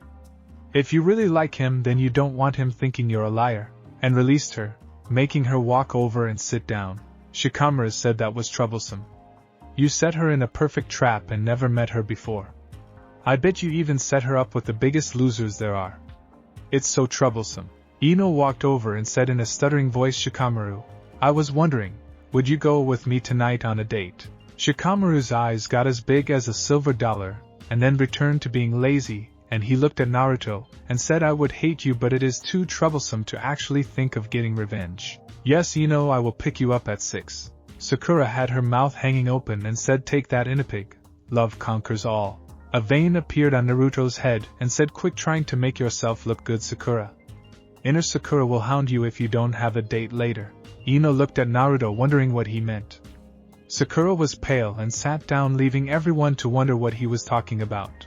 Naruto sighed and said, "Hey Kiba, do me a favor." Kiba looked at him and said, "Why should I do you a favor, and how do you know our names and so much about Ino?" Naruto said, "Simple actually. I heard all of your names yesterday during the testing. I know so much about Ino because I heard about her family business in town. As for anything else I know about her that may or may not be true if I can read people like a book. As for why you should do me a favor, I will owe you one later. After all, the only thing I was going to ask you to do was deliver a scroll to your team sensei. I was told to give it to her on my way here, but I was too busy." Shikamaru said, "How do you know what teams we are going to be on and who our senses are?" Naruto said, "Information gathering is important for a ninja. But truthfully, I saw the list earlier when I was at the Hokage's office finalizing my ninja status and getting my picture taken for the records." Shikamaru said, "Troublesome. I thought I was the only one who saw that list." Kiba said, "Fine, I will deliver the scroll for you. Who was it from anyways?" Naruto said, "All I remember about the guy was his last name started with a K. He said it was an apology for something and he did not know if he would get a chance to tell her face to face, and did not want to have hard feelings if he did not see her again." Kiba said, "Alright. I want to call in that favor now anyways." Naruto said, "Alright." Kiba said, "Since we know nothing about you, tell us about yourself." Naruto said, "Fair enough. My name is Naruto. I am the same age as all of you. I am a seal master and have lived and trained on the outside of Konoha since I was 5 years old. I am engaged to one woman, though I have not met her yet, and I am one of the last of my clan." Shikamaru said, "I never heard of a clan called Uzumaki before." Naruto said, "That is not my real name. It was changed to protect me until I was strong enough to claim my real name. I will not tell you what it is now, but I will tell you it is one of the founding clans of Konoha." "Well, Irika's here, so let's meet our teams." Favors filled Kiba, "Thanks," and leaned back, propping his feet up on the desk and waited. Irika walked in and said, "Okay, I want to congratulate all of you." Naruto raised his hand and Irika said, "Yes, what is Naruto?" Naruto said, "Where's Mizuki-sensei? I was sure he would be here today." Irika said, "Mizuki is no longer with us. He was caught breaking into the Hokage's office last night. Apparently he was going to defect from the village." Naruto smirked to himself at that. Irika sighed and said, "As I was saying, the life of a ninja is not an easy one. You will face many trials and some of you may not be ready for what is to come. Anyways, good luck." The teams are as follows. Team 7, Sasuke, Sakura and... Sakura jumped up to say something but was stopped. Naruto said, "Sakura, stop insulting others. We need to work on our teamwork." Sakura shot him a glare and said, "I bet we are not even on the same team." Naruto said, "Team 7, Sasuke, Sakura and me under Sharingan Kakashi. Team 8 is Kiba, Shino and Hinata under Genjutsu Mistress Kurenai. Team 10 is Ino, Shikamaru, and Choji under Knight of the Fire Lord Asuma. Am I right, Irika-sensei?" Irika looked at the list and said, "Yes, but how?" Naruto said, "Like I told everyone earlier, I saw the list when I was getting my ninja status finalized and had my picture taken." Irika said, "Yes, well, I may not like the fact that Naruto and Sakura interrupted me, but Naruto did finish my duties for me, and also Sakura. I would have to say he also had a good point. You do need teamwork, so don't insult others who might be on your team. Well, one last time I would like to say good luck. Your senses will be here shortly." Irika turned to leave, but Naruto yelled, "Irika, I have something for you," and tossed the scroll, which Irika caught, and he said, "What is it?" Naruto said, "I noticed when I was walking through the village last night that you had a bunch of paperwork needing to be filled out. That's a jutsu that helps with paperwork. It has other things it can do, but read the whole description and you will understand." Irika nodded and opened it, and read it with a big smile on his face, and said, "That will save me a lot of time on paperwork." "Thanks, Naruto. Where did you learn it?" Naruto said, "I got it from one of my father's scrolls he left me, and though it takes a lot of chakra, it will at least cut your paperwork time in half. Leaf ninja have to look out for one another." "Right. If we did not, then we would be no better than monsters and demons. After all, being kind is part of being human." Irika paled for a second, then smiled and said, "I was right, Naruto, you are a good person. Thanks. And walked out the room. Sasuke said, what was that jutsu you gave him? Dobe. Naruto said, I am not a dobe. I am equal in status as you and anyone else in this room. We are all Leaf Ninja now. All equal in rank, says Genin. It does not matter what clan we are or who we are related to or what our last name is. In both battle and everyday life we need to look out for each other. We are family in that sense. As for what jutsu that is, it's Kagebunshin. Shikamaru said, you do know that's a jounin technique, right? Naruto said, yes I know, but it's only that because of the chakra you need to use it. If you used it unwisely it could kill you. However, just making one or two and not using it in battle should be safe for a chunin, and each time he uses it will make it easier the next time. Sasuke said, I don't need help. I am stronger than all of you anyways. Naruto said, then if me and anyone in this room got together you could defeat us. Sasuke said, easily. Naruto said, who do you think is the weakest person here, Sasuke? Sasuke said, probably you. Naruto said, pick someone to team up with me and I bet we could be you in less than a minute. Sasuke smirked and said, Choji. Naruto smirked and said, who has a watch? Kiba said, I do. Naruto said, you time us and tell us to begin. Choji came here. Choji got up and came to Naruto and Naruto said, relax. We can beat him easily with teamwork. I want you to take a kunia and charge him. Don't worry about hitting him or anything. I will do the rest. Teamwork is the key to victory. Choji just nodded and looked at Kiba and said, ready. Naruto also just shook his head and Sasuke got into a fighting stance and said, bring it. Kiba said, begin. And Choji pulled out a kunai and charged Sasuke. Sasuke smirked and started to form hand seals only for something to grab his leg. He tried to move but could not and had to pull out a kunai to block Choji's strike. He was still not able to move his legs or see what was holding him while defending himself. Suddenly he felt a kunia on his neck. Naruto said, time. Kiba looked at the watch and said, 29 seconds. Naruto said, good job, Choji. Teamwork can almost always stop a single enemy. And started to walk toward his seat. Sasuke looked down and did not see anything holding him and said, how did you hold me in place? Naruto said, I had a Kagebunshin hold you, and since you could not stop defending against Choji to look and destroy the Kagebunshin, I simply walked around you and applied the finish to end the match. Sakura said, you used ninjutsu to beat him. That's cheating. Naruto said, we are ninja Sakura. We use everything we can to win. As for using ninjutsu, what do you think the hand seals he was doing would have been? An enemy will not always allow you to form hand seals, so you have to know other things to win. If you notice, I never use the hand sign. It's not because it's a sealless jutsu, it's because I have mastered it to a point where I don't need the seals. Look underneath Sakura. If that would have been an actual battle, Sasuke would be dead, and we would have cut his eyes out and sold them to another village. Everyone was stunned and Sakura said, you would do that. Naruto said, if I was an enemy then yes. You can ask Hinata up there about it. The Cloud Village already tried to do that when she was 4 years old.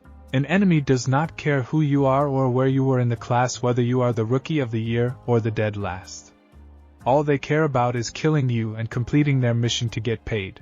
All of our lives are worth how much someone is willing to pay to kill us. Remember that.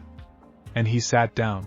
Clapping could be heard and everyone turned and saw a woman with red eyes and a man smoking a cigarette, and the man said, he's right about everything he said. My name is Asuma and this is Kurenai. Team 8 and 10, come on. And he started to leave. Both teams got up to leave and Naruto said, Kiba, don't forget the favor. Kiba said, I won't, but we are going to have to spar sometime. Naruto said, sure. Good luck. As they walked out, finally it was only Team 7. Naruto sighed and created 10 Kagebunshin and had them start running up and down the walls. Sakura and Sasuke saw this and were in awe. Sakura said, why and how are you doing that, Naruto? Naruto said, anything a Kagebunshin learns, so does the original when dispelled. Kakashi is always late, so I decided to do some chakra control exercises. This one is based on tree climbing. Sasuke said, everyone knows how to climb trees. Sakura said, I already have perfect chakra control. Naruto threw 2 kunas into the wall, and walked up the wall, and walked around the 2 kunas, and started standing on them with his index finger, while he was doing push-ups with his legs in an Indian-style upside down. The 2 sweat dropped as he did this with his eyes closed. Sasuke began brooding and Sakura tried to get him to give her a date. He ignored her, and she would shoot glances at Naruto, who was still doing his exercise. Meanwhile, Kiba was following his team and Team 10 out of the building when he said, "Kurenai-sensei, I was asked to give this to you." Holding up the scroll.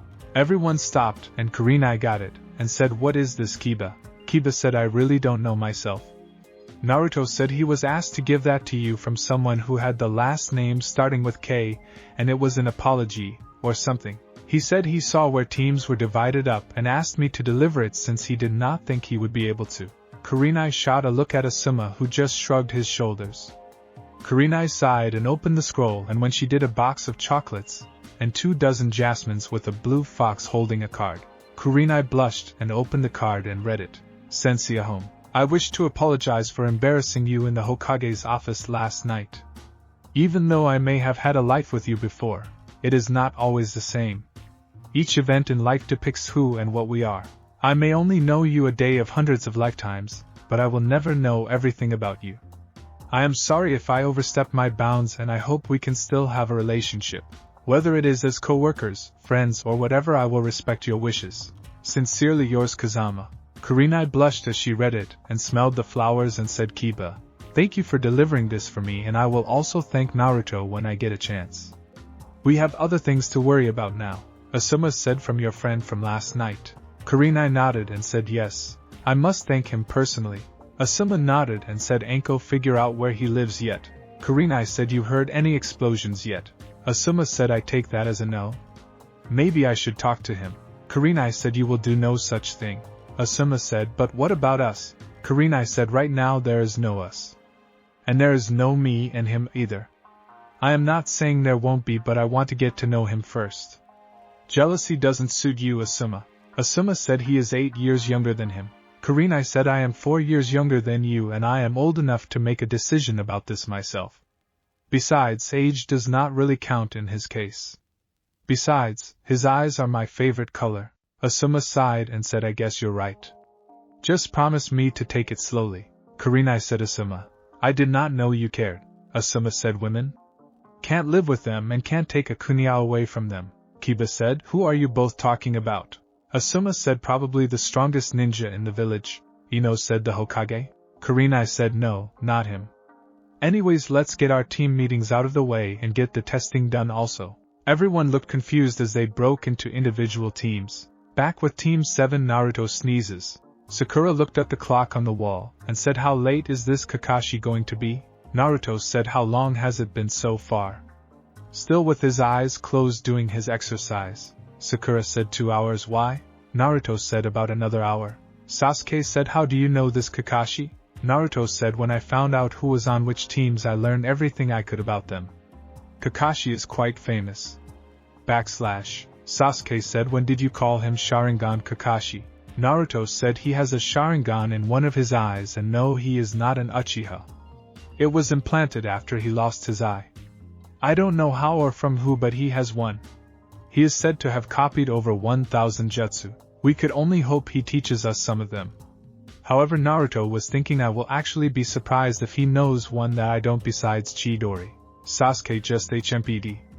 Naruto sighed and said, "Sakura, why did you become a ninja?" Sakura said, "For someone who seems to know everything, you don't know that." Naruto said, "I'm sorry.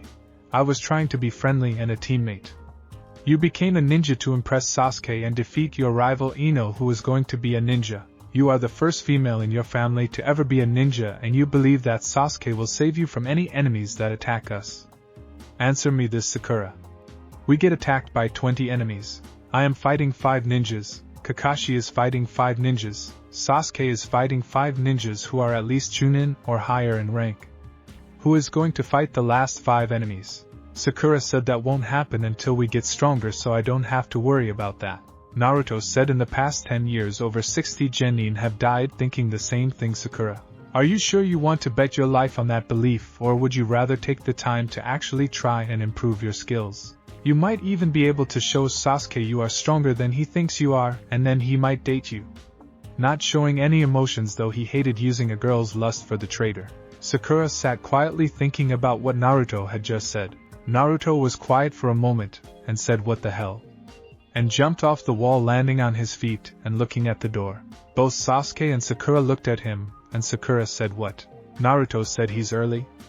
And just then the door opened and Kakashi walked in. Naruto said, "You're not late?" Kakashi smiled and Sakura said, "Yes, he is. He's 2 hours late." Naruto looked at her and said, "Never mind. So what are your first impressions of us?"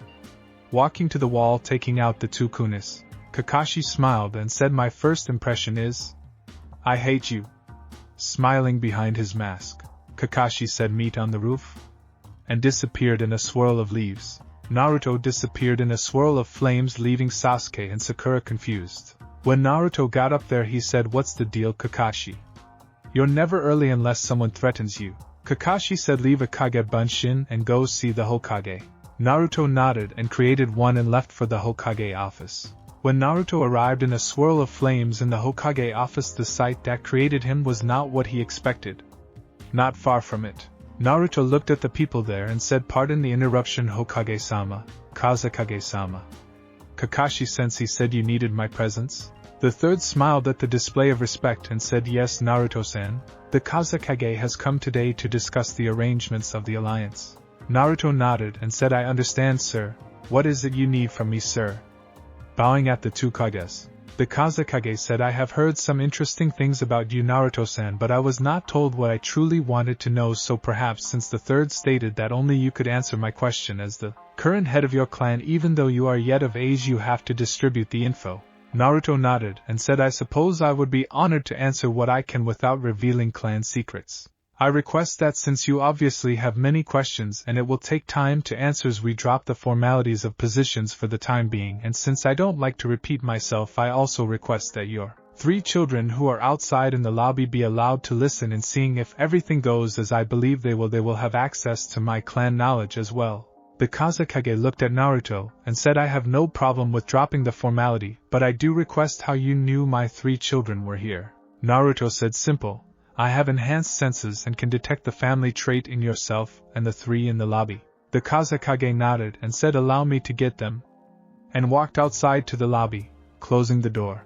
When he was gone, Naruto said, "Quick, did you say I requested it, or you requested the marriage?" The third said, "I did. Why?" Naruto was about to speak when the door opened, and in walked the Kazekage followed by 2 boys and a girl. The Kazekage said, "Hokage-sama, Naruto-san, I would like to introduce my children. My eldest children are Temari, Kankuro and Gaara." Each bowing except Gaara. Naruto walked over and said, "It's a pleasure to meet you all," and kissed Temari's hand and then shook Kankuro's, and Naruto turned to Gaara and the Kazekage, and Temari and Kankuro tried to stop him, but Naruto surprised them all and hugged Gaara. Temari said, "How?" Naruto said, "Shikaku can't hurt me. My bloodline stops the demon inside of him." Turning to look at the Kazekage and the Sand Sibs, the Kazekage paled and said, "How do you know this, and what is your bloodline?" Naruto walked to the window and sat down looking at them and said, "Perhaps I should tell you my name and who I really am so that we can get things off on the right foot. My real name is Naruto Kazama, son of Arashir Kazama. As for what bloodline I have the bloodline of the first Hokage, as I am also one of his descendants. For my own safety I had my real name hidden until I was able to protect myself, which I currently can, but I won't take my real name until the day of my marriage. The name I go by now is Naruto Uzumaki." Kankuro said, "That still does not explain how you knew about Gaara." Naruto said, "Quick history lesson, boys and lovely lady. What was the event of the Yondaime Hokage? My father's death." The Kazekage thought for a moment, and said, "The Kyuubi attack." Naruto said, "Based on your own experience from your son, think about what you actually know and what is public knowledge." The Kazekage thought for a moment, and looked at Naruto, who said, "I believe you understand now." The Kazekage said, "He sealed it inside you, didn't he?" Naruto said, "Correct, but the story does not end there. Because of my family bloodline I was able to absorb it all. I should also tell you whoever did his sealing was an idiot. Gaara will die in less than 10 years unless someone fixes his seal. I could do it if you would like." The Kazekage said, "How can you claim that his seal is going to kill him in less than 10 years if you did not see it?" Naruto said, "When I hugged Gaara, his armor of sand parted at the seal enough for me to see it. Being a seal master myself, because of fear from Kyuubi, I can make or break seals better than almost anyone in the 5 shinobi countries. Temari said. Why should we trust you? Naruto said, simple. I know the pain of loneliness having a demon sealed into you because I don't wish that on anyone. If I can make his life better than I have to offer, especially on the chance we might be family soon. The Kazekage said, if you fixed his seal, what would happen? Naruto said, you have two options. He has a simple 3-star seal on it with a berserker seal over it. I can either put another 3-star seal on it, but Gaara would still suffer from the mental trauma of Shikaku and the berserker seal, or I could put on 2 4-star seals which would shut the raccoon up and allow Gaara to sleep. He would still have his ability to use sand and it could pass down to his children, but he would have to work on his control for about a month, but it might actually be better than it is now to get it back up to speed. Both options have benefits and setbacks. Either he still can't sleep and has his normal control but be in a state of insanity the longer it goes, or he can sleep and become calmer but he would have to work on his control. Your choice, but I would do it within the next year, or the seal may degrade to a point where you will eventually have to seal all of his powers or release the demon and Gaara dies. Temari looked at her brother, and then the Kazekage said, what guarantees can you provide that you can do this? Naruto said, if I can't deliver what I promise, I will submit my life to your family. The third, who had remained quiet up to this point, said, Naruto, you can't do that. You're the last of your family bloodline, and Naruto said, since the council does not know of the situation yet, then they can't object. The third cursed to himself, as he knew that Naruto had him there. Naruto said, I can do the sealing at my home and all of you can be present. Gaara will pass out after the sealing for at least a half a day from being so long without sleep. The Kazekage was quiet for a moment, and said, let me consider this while we discuss the proposal of the wedding. The third said, yes. That would be best. The Kazekage said, we were promised in exchange for this that we would receive 10 A-rank jutsu, 15 B-rank jutsu and 20 C-rank jutsu, as well as a percentage of missions. The third said, yes, that is what was agreed on, but the percentage of missions and the exact details of the wedding have yet to be decided. The Kazekage said, I request 20% of all missions paid for the next 5 years. Naruto said, pardon the interruption, but I have a better proposal that would be beneficial to all parties involved. Everyone looked at him, and the Kazekage said, proceed then. Naruto said, before I give my proposal, I would like just an estimated guess to a question answered by you, Kazekage. The Kazekage said, very well, if I can. Naruto said, what would the average total yearly pay be for the village of Suna for the last 3 years? The Kazekage said, that is sensitive information. Naruto said, I understand. Allow me to rephrase my question. Is it less than $1.5 million a year? The Kazekage said, perhaps more or less. Naruto said, fair enough. I respect your secrecy of the info. Here is my offer. I am willing to pay 1.5 million to Suna for the next 5 years out of my own money, plus a total of 10 jutsu only as an agreement. There are some stipulations though I do request. The Kazekage said, proceed. Naruto said, I request that Temari has the right to decide if she wants this wedding or not, and that she will be visiting Konoha 1 week a month until the Chunin exams to allow her and myself to get to know each other. For this right I will guarantee the first 1.5 million after the Chunin exams. I don't want her to feel I am buying her, and she is a bargaining chip. I can tell already she has a strong spirit, and I wish for her to keep that. The second stipulation is that Suna and Konoha are not to attack each other. I have heard from a source that an enemy of Konoha is planning on trying to break Konoha and another country's alliance. I don't know which countries are involved, but the man who told me is a trusted friend. Since I doubt Suna would do it, then I don't have to worry, but I learned a long time ago to make sure everything is thought of. Since I don't have proof of this, I have not told the Hokage yet. Sorry, Hokage-sama. The Hokage said, I understand, but I would like for your source to let me know if he hears any more, whether it is concrete or not. Realizing what Naruto was doing, Naruto said, very well. If another country comes to you and offers to break an alliance, or attack us, we request that you notify us within 10 days, and we will also should the roles be reversed. The Kazekage said, that is reasonable. What else? Naruto said, since I am the last heir of my clan, when it becomes public knowledge I will have to have more than one wife. Temari has to realize that in advance if she agrees. Another stipulation is I have received information about a group of S-class missing nin that are after the tailed demons. Any and all information either country gets on them must be shared. I do not know who they all are, but I do know two. Sasori of the Red Sand and Uchiha Itachi. The Kazekage said I have no information on this group, but we would appreciate any info you can provide. Naruto said it will take me a few days, but I can make sure Temari has it when she returns from her first visit. I do have one bit of info on Sasori that you won't like though. The Kazekage said, what is that?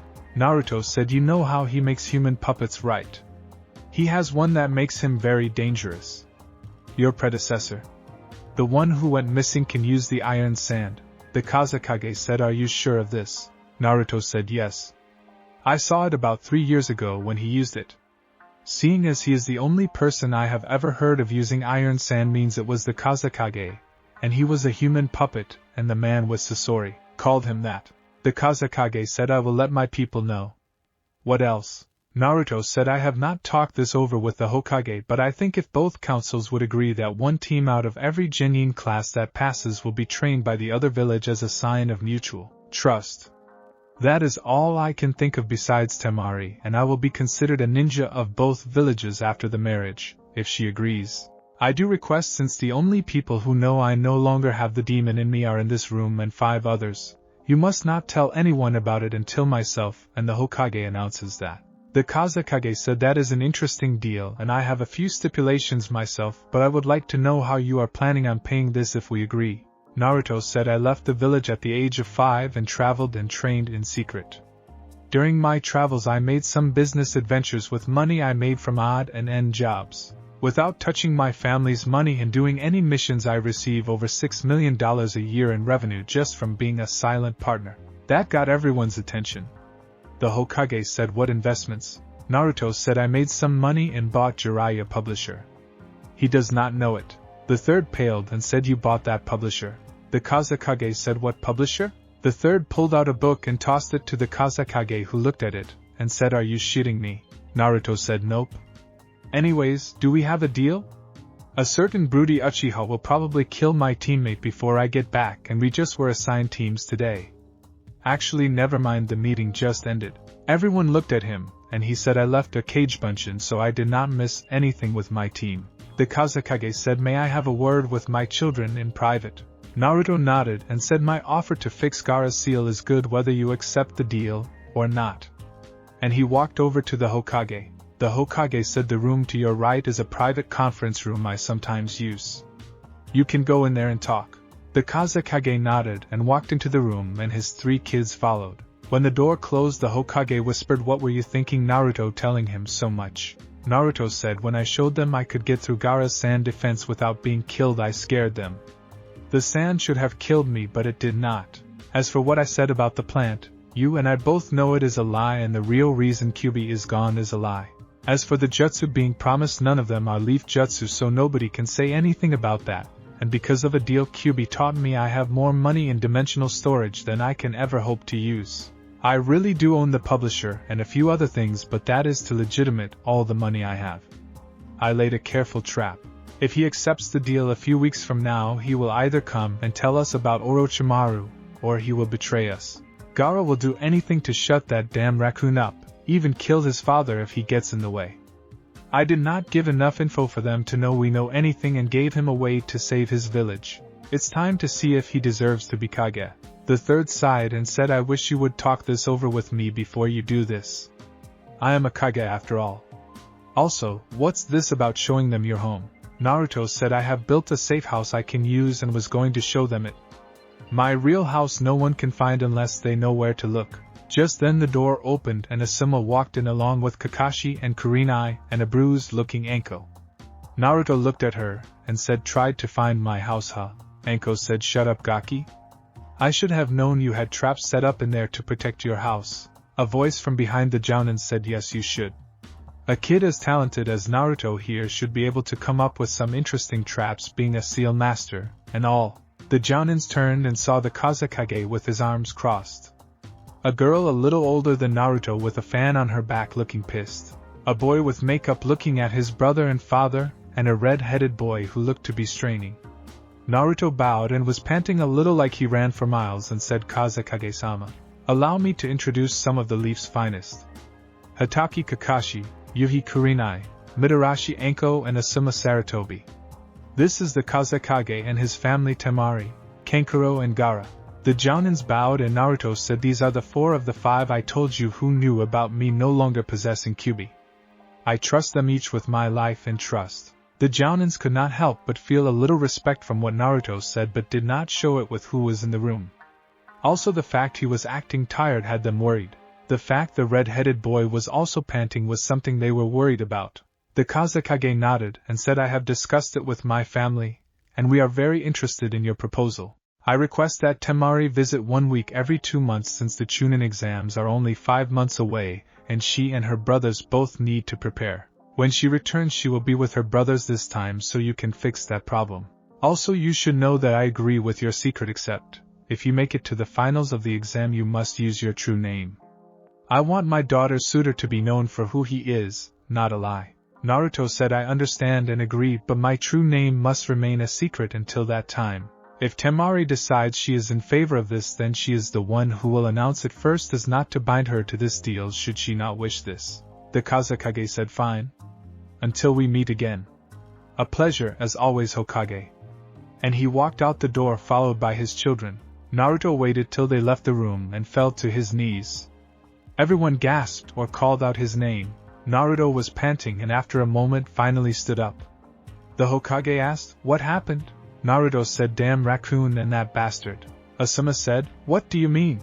Naruto said, "The redhead boy. He's the vessel of the raccoon demon Shikaku. Even with Gaara fighting it he was wanting to kill us all back there. I was having to channel energy into this room to keep the Kazekage from figuring out there is a limit to how I can control the demon.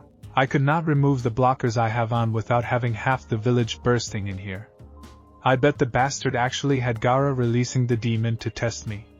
That's why I was panting." Kakashi said, "What exactly was that about?" Naruto sat in a chair and said, "When I first came back I asked the old man here to arrange a political marriage with the Kazekage's daughter and me. I never intend to force her into it. That's why I made those stipulations where it would be by her choice. When they arrived today I had a plan set up in case something like this comes so I already knew what I was going to say. I bribed the bastard. Pure and simple." The Hokage said, "Let's not forget you intimidated him and also hinted we knew about someone wanting to break relations with us and our allies somewhat. Also, making yourself a slave was quite an act." Anko and Kurenai said, "What?" Naruto said, "The bastard is afraid of losing his village's secret weapon. Sure, the side of him that is a father would like to fix Gaara's problem, but he was never a good father so I offered him something to tempt his ego. The only person who has the power of a demon. Should the sealing go wrong then he would still have his so-called weapon." The third said, "Are you sure you can do the sealing?" Naruto said, "Have before. I know enough about sealing to be a seal master. I lived enough times that I could make the seal that held Kyuubi look weak if I wanted to." That made everyone pale at the possibilities. Naruto looked at Kakashi and said, "Did you really have to call me that during the team meeting?" Kakashi looked up from his book and said, "Yes. It's not like you can do anything to get even with me though." Anko said, "What he calls Yugaki." Naruto said, "Bleached blonde dead last." And Kakashi, "You underestimated me again." Kakashi said, "Why is that?" Naruto said, "I can make that book of yours not be released in Konoha if I wanted." Kurenai said, "Really? How?" The third said, "Naruto, you would do that." Naruto said, "I will if he does that again." Kakashi, thinking it was a bluff, said, "How can you be sure you can do that?" Naruto said, "Like I told the Kazekage. Over the past few years I have made some investment, and I bought a few companies. One such company is the publisher of that book." Kakashi paled and said, "You're joking, right?"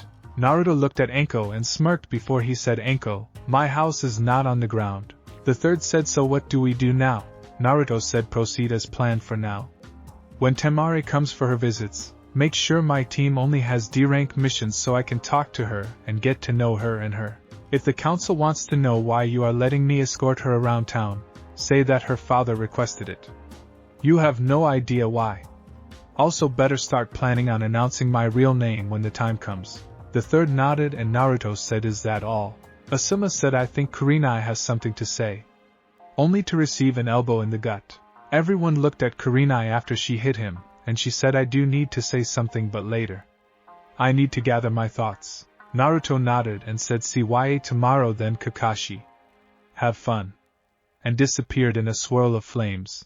After Naruto was gone, everyone looked at each other, and the third said, "So what are you here for anyways?" Kakashi said, "I was going to tell Naruto when and where to meet tomorrow, but I guess he knows the secret of Kage Bunshins." Asuma said, "Kurenai and I have already tested our teams, and they passed, so we just came to turn in the paperwork." Anko, who looked like she had been through hell, said, "I saw Kakashi, and he said Gaki was here, so I came to talk to him to see if I could get any more info on where his house is.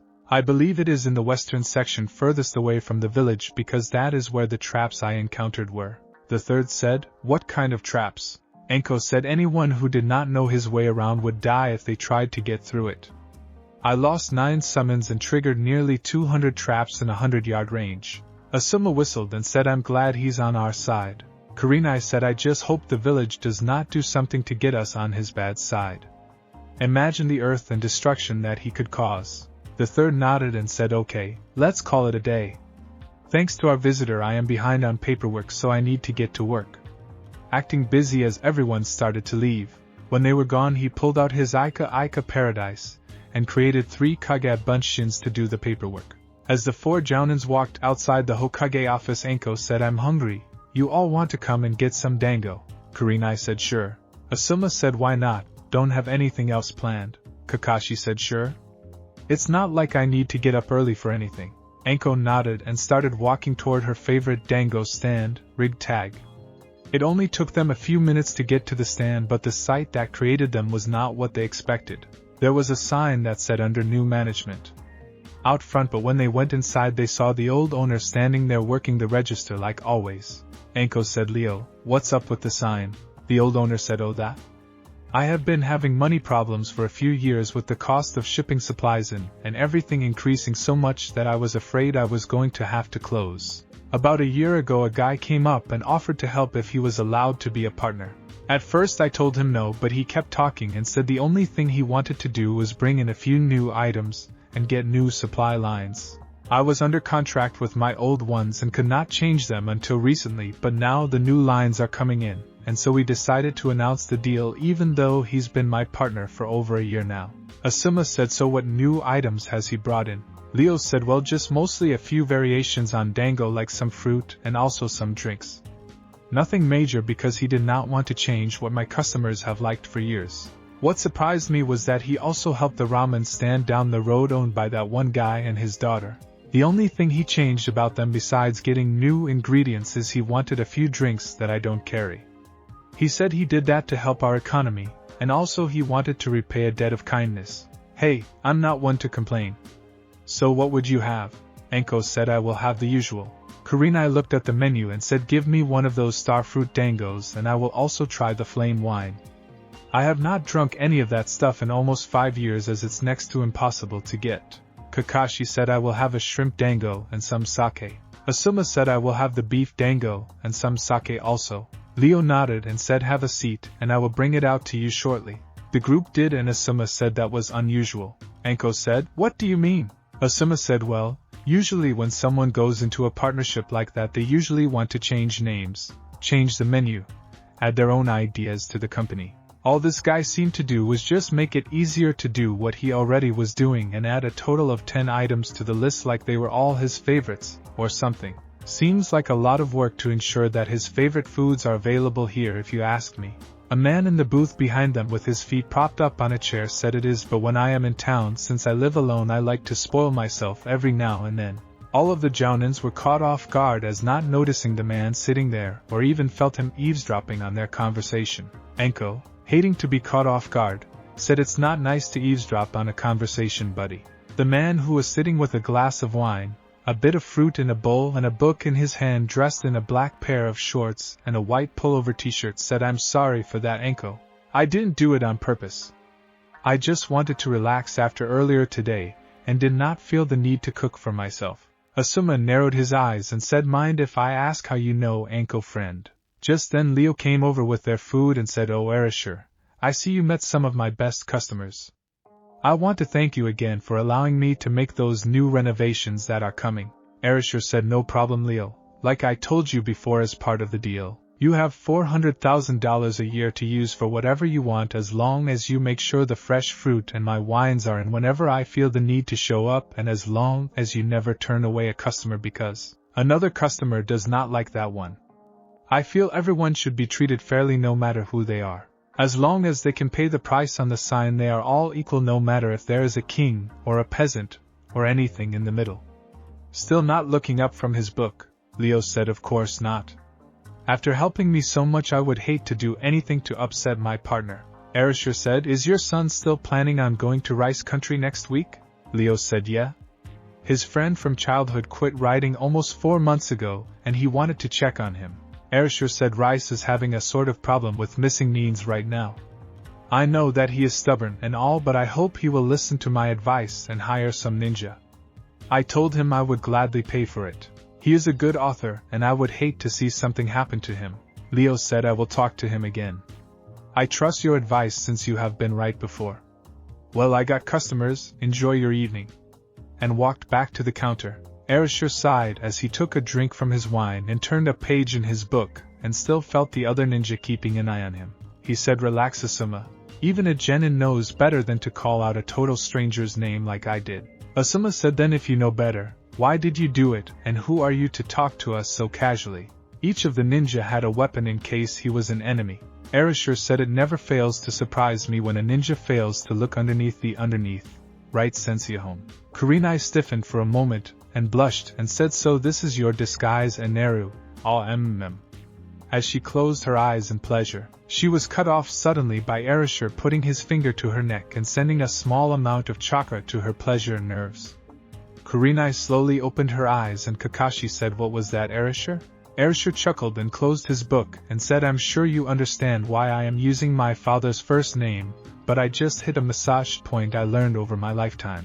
I figured doing that would have been better than saying don't use that name while I got this disguise on." Asuma said, "Don't you think you're being paranoid about Erasure?" Erasure snorted and said, "Keep an eye on the street for the next few minutes, and tell me if I am paranoid or not. Oh, and watch my stuff. That book is getting good, and I still like to finish my wine." As he headed outside and around the corner.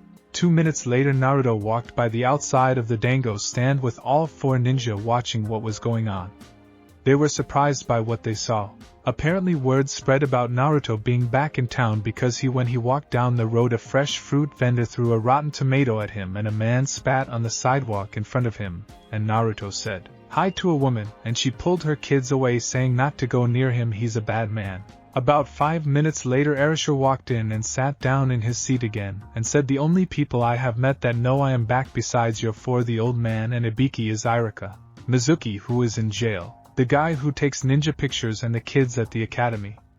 Just from a possible 30 people hearing my name, and 27 of them not knowing about me, has already spread across the village. I say by the end of the week the council will have a meeting and someone will either try to have me killed or kicked out of the village for being a threat. This village would take Orochimaru and Uchiha Itachi back with open arms and pardon if they had a choice of getting them and getting rid of me, or keeping me and getting rid of them." He grabbed his book and finished his glass of wine. He turned and said, "Enjoy your meals? Don't worry, Kakashi. I won't tell the other 2 the hidden reason behind the belt test tomorrow. The upset chicken-headed insignificant hard will probably want to test his strength against me in a fight, and the pink harpy will think Sasuke's the best and will save her from anything, so I don't really care about showing any real skills during the test, but I will try to be a team player.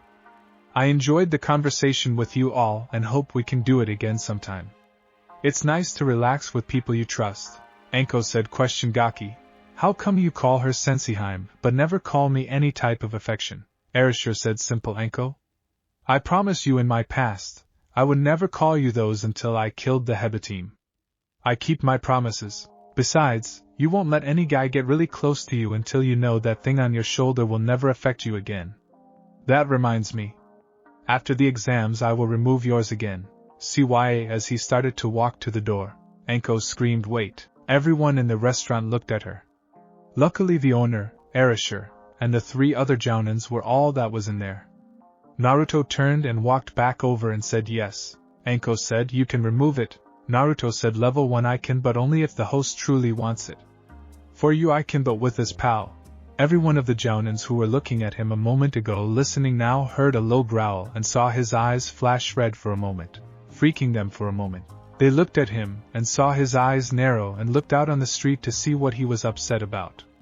They saw a black-haired boy talking with a gray-haired boy with glasses. Kurenai said, "What's wrong?" Naruto watched the boys outside in silence for a few moments, and saw the black-haired boy hand the gray-haired one a folder. Naruto whispered, "Mother traitor." Kakashi nodded to the others and put his hands on Naruto's shoulder, and they all left Sunshine to the Hokage's office. When they got there, Kakashi saw only the Hokage there and said, "Naruto, what was that about?" The third saw them arrive, and after hearing Kakashi call the man Naruto, figured it was a henge and listened as Naruto said, "I knew there was a connection but never could prove it. That is how he got all our info." The third said, "What, Naruto?" Naruto walked over and powered a Rasengan and destroyed a target dummy in the corner, surprising the others by both the Rasengan and the speed and display he made, and said that gray-haired boy was Kabuto, Orochimaru's right-hand man and spy. He is stronger and more dangerous than you, Kakashi, so don't underestimate him when the time comes. He can regenerate from near death, so make sure you destroy his body. The other boy you all saw was Sai, with venom in his voice. Naruto closed his eyes because he was feeling his rage building. Asuma said, "What's so special about that Sai kid?" Naruto said, "He is a member of Root and Danzo's son." Silence filled the room. Naruto said, "I knew there was a connection there but never could find it. I need to calm down before I go out and kill them both." Walking over and sitting on the windowsill, the third said, "What happened?" Asuma said, "We ran into Naruto in his disguise at the Dango's shop. Naruto was just explaining how he was going to remove Anko's curse seal when he saw those two men. We saw his eyes change color and became concerned when he ignored us, and we saw the two men talk and one pass a package to the other.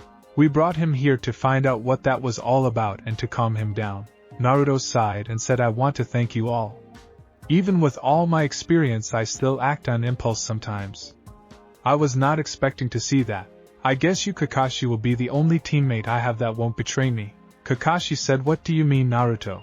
Naruto said, "Sasuke will try to kill me when he defects.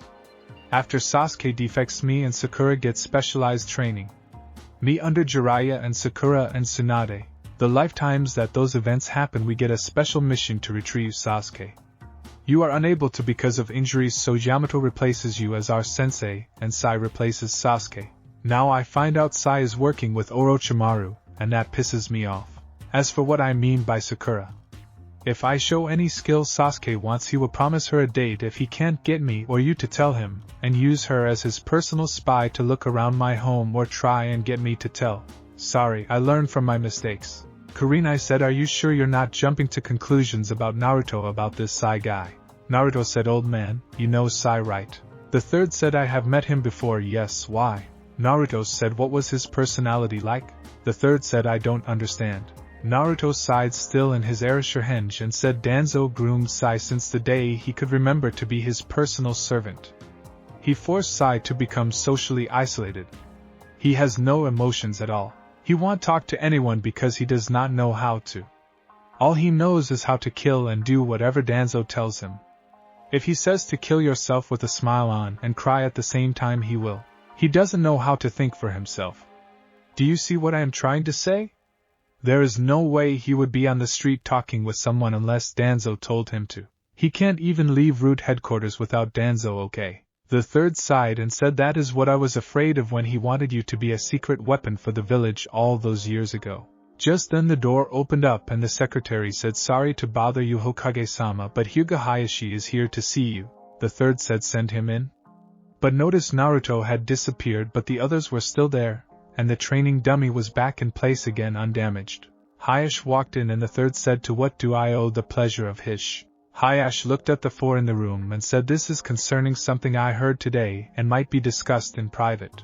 The third said, "I believe I already know why you are here, Hayashi, but go ahead. I need to finish talking with them after this anyway, so go ahead." Hayashi said, "Very well. I have received reports that Naruto Uzumaki is back." The third said, "Yes, what of it?" Hayashi said, "I also heard he is now a ninja of this village. Am I correct?" The third said, "Yes." "Why are you here, Hish? Surely you are not just here to learn if a few rumors are true." Hayashi said, "Certainly not. I was notified by several other council members and they want to know why that child has returned, and why he was allowed to be a ninja. They are also demanding to know where the child has been for these years. I came here to ascertain the truth of this, the third said. And what do you plan to do, Hish? Hayash said that demon is too dangerous to be allowed back in this village.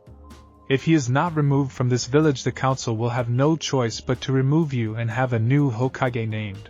Naruto dropped the disguise in the corner, and said actually Hish, the council would be overstepping its boundaries if it tried to remove me. Hayash was surprised that he had not synced the boy in the corner but hid it, and said, why is that boy? Naruto said, oh, it's boy now. At least you're smart enough not to break the third law while I am officially here in the office. Very well, I will tell you why the council can. The laws of this village are on my side this time. Hayagasan. Hayash said you will do well to show respect to your superiors. Naruto said I did see, as I am a clan head myself and also a council member. This got everyone's attention, not knowing what he meant. Hayash smirked and said, really now, boy? What makes you think you have either of those rights? Naruto smirked at himself and said, allow me to show you. And he walked to the picture of the yondaime, and cut his finger, and put the blood on the picture, and it morphed into an open safe. Hayash was surprised along with everyone else, and Naruto reached in, and pulled out a scroll and said, this is the proof I need, Hish. And tossed him a scroll. Hayash opened it, and played at what he read. Hayash said there must be a mistake. Naruto said nope. The blood seal on the safe is proof, and if my grandmother comes to the village, then all it would take is a simple blood test. The third said, what exactly does it say, Hish? Naruto said, go ahead, I don't mind. I have my copy of that anyway, so if someone were to destroy it I still have proof. Hayash handed the scroll to the third and after thinking for a moment said, that proves you're a clan head. That does not make you a council member though, Naruto said. Actually, you're right. I actually have 4 council seats. Hayash narrowed his eyes and said, what do you mean? Naruto said, I have my father's seat based on the laws of Konoha's charter that state that all Kage's living or deceased closest living relatives are automatically given a seat on the council forever. Second, I have my family seat since my family was one of the original clans of Konoha like yours, so that is my second seat. My third seat is mine because of my grandfather's family, and because he is not here in the village, and I am the only blood relation of his family in the village, I have his seat. The third said, I know Tsunade is your grandmother, but who is your grandfather? Hayash said, yes, I would also like to know that. Naruto said, Kakashi is reading his book right now. Everyone turned and saw a copy of Ika Paradise fall to the ground. Kakashi said, you hate me, don't you? Naruto smirked and said, yeep. Not only do I own the publishing company for those books, but my grandfather writes them. Now Hayash, before you have a heart attack, I think you should know one more thing before the council tries to get rid of me. Hayash said, that is? Naruto said, do you know why I am able to not be insane after what this village has done to me because of the Kyuubi? Hayash did not answer, and Naruto said, my bloodline. I have the bloodline to control demons just like the first Hokage. Now here is something the council better learn quickly, as it seems to forget the laws of our village charter. The third said, what do you mean, Naruto? I am not sure what you're talking about now, Naruto said, as stated by the charter of this village. Any founding family member of Konoha that is from a founding clan has not only free travel to come and leave as they please, but also any structures or resources built on the lands that were divided among the original clans are always owned by those clans and cannot be taken away, given or sold by anyone. They will remain owners of those lands and any buildings or resources of those lands for as long as the village of Konoha stands, and cannot be taken by the council, future Hokage, or any other person or persons of power. Hayash said, what exactly are you getting at? Naruto said, Hokage-sama, can you bring out the map of the current village of Konoha while I grab something out of the safe? The Hokage nodded and grabbed the map, and Naruto walked back with an old scroll and opened it, and said, notice anything? As the scroll showed a map of the original Konoha, Asuma looked on and said, my god. As everyone looked, Hayash said, that can't be right. Naruto said, when I first saw it myself I checked with the map in the archives and they are identical. My family owns everything from the Hokage monument to the current south walls of the village. The Hyuga and Uchiha own everything from the academy to their compound. The third clan owns what they still own, as do the other clans. The reason my clan lands are like this is because we were the first to allow others besides clans to move in, and gave them homesteader rights. Even though the village has prospered and everything, the law is the law. My family, as seeing as Tsunade and myself are the last two of our clan on the entire village of Konoha, from the boundary of the academy to the south wall north to the Hokage monument, which means that every building including the Hokage Tower, hospital, stores, restaurants and homes are mine. The council cannot get rid of me. Oh, and just one more thing, Hish. Look at my body with your bloodline. Hayash did and was surprised in seeing as his coils were larger than anyone he had ever seen, and it was all blue chakra except a small amount of red, and said how. Naruto said I have almost absorbed all of Kyuubi's power as my own. As far as the council should care, by the time I'm 16 it will be dead if not sooner. I'm sure you don't want to call me a demon again, do you, Hyuga? Especially with the power you can see is at my disposal to either defend this village as I plan to like my family has, or if the village wishes to make me an enemy. Hayash said I have a lot to consider, trying to figure out the best way to use this to his advantage. If what Naruto said is true, then he has Konoha by the balls. Naruto sighed and said, Hish, I may not like you and you may not like me, but I have a proposition for you I think you might actually like. Hayash said, what's that? Naruto said, how would you like to get rid of the cage seal on your family forever while still being able to secure your bloodline? This got everyone's attention, and she said, what do you mean? Naruto said, nobody knows my true skills because I left the village to train. During that time I have become a seal master of sorts. In fact, my skills helped me speed up the process to kill Kyuubi. After I become Chunin, I plan to go for my Jounin status right after and my seal master certifications. I have designed a seal after I heard the details of what happened to the Cloud and your brother. Hayash narrowed his eyes and Naruto said, I know the entire truth. Hayash and Neji and Hinata both I feel lost on that deal. It's for them that I made a seal that would still seal the bloodline at death, but would make it where you could put it on everyone and not on their foreheads but over their hearts. If you would like, I can have Hinata bring them by sometime this coming week and let you have your own experts look at them. I also can remove the cage seal if you want. The only real difference is the seal won't be able to torture a branch member like your current seal does. But if everyone has one, then you don't need a branch family, but that's your clan. I just thought I would try and make peace with your clan and mine. I plan to restore my clan and I don't want my children to have to deal with any animosity if I can help it. Hayash said, before I decide on anything I would like to know how you know about the incident, and what exactly you know. Naruto said, while I was traveling I met a missing nin from a cloud. He told me about how he was supposed to meet the man you killed and help bring Hinata back. He did not know I was from here at the time because I was hinged in a missing mist. He told me about how they discovered the switch, but was too late to object, and how he was supposed to be killed because of his failure. I killed him and turned him in for the bounty Cloud had on him. Anyways, after that I went to Cloud and turned in a bounty on the man, and while I was there I broke into the record office and found out more info. Apparently they found out your brother took your place to save your life. I also found out that they had help from a Hyuga named Hairi in getting the details of your family home. Hayash narrowed his eyes and said, do you have any proof of this? Naruto said, all I got is a mission scroll the Cloud nin I killed had on him. He was supposed to destroy it but used it as a bargaining chip to keep iCloud from sending hunters after him. It detailed when and where to meet Hairi and what he was supposed to deliver for the info. Everyone in the room was stunned at this, and Hayashi dropped his emotionless mask and said, if you do have that I will make you a deal. Naruto said, give me about 5 minutes and I will be back. And flamed Shushin away. Hayashi looked at the third and said, did you know this? The third said, no. Only thing I know for sure is that Naruto found out who his family is and then said he was leaving to train. He is back now, but almost everything from the time he left to when he got back I know nothing about. I will tell you this. What he has told me is true. Just then a flame Shushin appeared and Naruto had a scroll and looked at Kakashi and said Sharingan can copy it. I mixed my wind affinity with the demon chakra to cause the effect. He then walked over to Hayashi and handed the scroll and said, here you are. Hayashi opened it and began to read it and said, I can't believe he would do that. Naruto said, I believe it.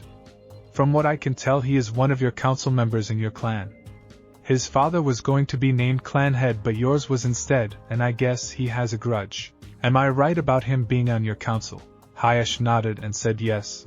Naruto said, well, what is this deal you spoke of? Hayashi said, I will support your position as the current clan head and backing on the council. I will also agree to help with anything you need to restore your clan if I am able to. Naruto said money is not an issue and I want to state this now Hish. I am not interested in arranged marriage with your daughters. It's not that I don't like them or anything. It just I want my marriages to any woman to be love. I have an arrangement in the works but I have already told all party involved that it has to be love and not responsibility. I will still have Hinata deliver the seal to you sometime in the next week. I do have a small request. I know that Niji is your nephew and his hate for the main house is clouding his judgment. Could you reveal the truth before the Chunin exams? I fear if he and Hinata somehow met he might use that forum to avenge his father. Hayash said I will do as you asked. I do request that when your future weddings are I am invited, though I do have one question. Do you know who your mother is? Naruto said for now no. I am hoping to meet and convince Tsunade to return to Konoha and if she does I will try to talk her into doing a blood test on all records in Konoha archives to see if she can tell me who it is since she does not know about me yet. Hayash said, what do you mean? Naruto said when Tsunade had my father the village was at war. She hid him in the orphanage to protect him from her enemies. My father did not know about her being his mother until he became Hokage and performed the same request I am going to ask of Tsunade. Until I returned from my training trip the only person who knew I was Arashi's son was the third. I am using it to my advantage to get everything set up for my clan's return to Konoha.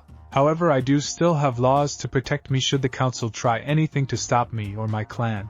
Hayash said if I may ask, how do you know the laws of this village so well? Naruto said I have an almost photographic memory and can read the entire Konoha library in one day with a jutsu I know. I used that jutsu with permission from one of the Fire Lords who had copies of all laws of Konoha and its charters. Hayash said I see. Naruto said well Hish. It is getting late, and I know you have a lot to think about but I would like for you to keep what you heard here a secret until I make it public. I don't want to cause a riot seeing as I am considered a demon of the village instead of the hero my father wanted. Have a good evening everyone. And flamed Shushin away. Hayash turned and saw the third looking at him and the third said now Hish. I would like to remind you about my law. Don't let me catch you calling him a demon again, or I will take action. Hayash nodded and said Kazama-san said he had an arrangement in the works. Might I inquire as to what it is? The third said I am not at liberty to say at this time. I can tell you it will either be finalized or cancelled by the time of the finals of the Chunin exams. Hayash nodded and said we really messed up didn't we?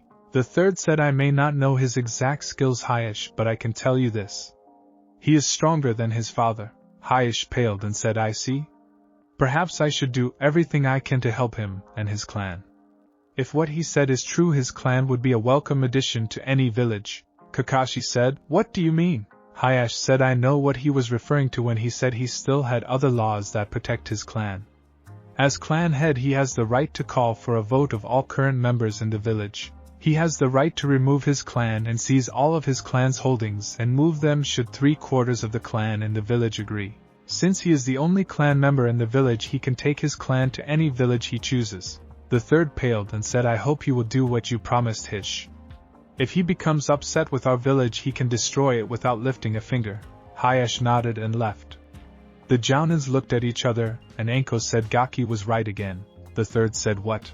Kurenai said earlier when we told him he was being paranoid hanging in public he showed us he was not by walking down the street as himself, and saw the villagers being cruel. He also said the council would try to get rid of him by the end of the week. Looks like that started also. Kakashi said why do I keep feeling like I am the child when he is in the room? The third said because ever since I met him at the age of 5 and he told me the truth, I felt the same way. Asuma said I want to know how he did that so you ate at the restaurant. Kurenai blushed and said none of your business. I need to go. And she left in a swirl of leaves. Kakashi said you really enjoying this aren't you? Asuma said yeep. I think she could use someone in her life. Kakashi said I thought you both had a thing going. Asuma said well, we just hang out mostly. Hell the last 2 times we tried dating we never even kissed. Kakashi nodded and said you have anything you want me to work on Hokage-sama. The third said try to evaluate him if you can Kakashi. Kakashi nodded and left in a swirl of leaves. Anko started walking toward the door but stopped and said I know the Gaki has a reason for not doing it now but do me a favor and find out why he won't remove it, now for me. The third said I will, but it will be hard. Anko nodded and melted into the floor. Asuma looked at the third and said, so what's really going on, Dad? The third said, honestly I don't know. The more I think I understand, the less I actually do. Asuma said, do you really trust him? The third sighed and said truthfully, no. It's all too convenient. If what he says is true, then I have no choice but to trust him, but it's all a little hard to believe. I am going to get a hold of my former students and find out if what he said is true.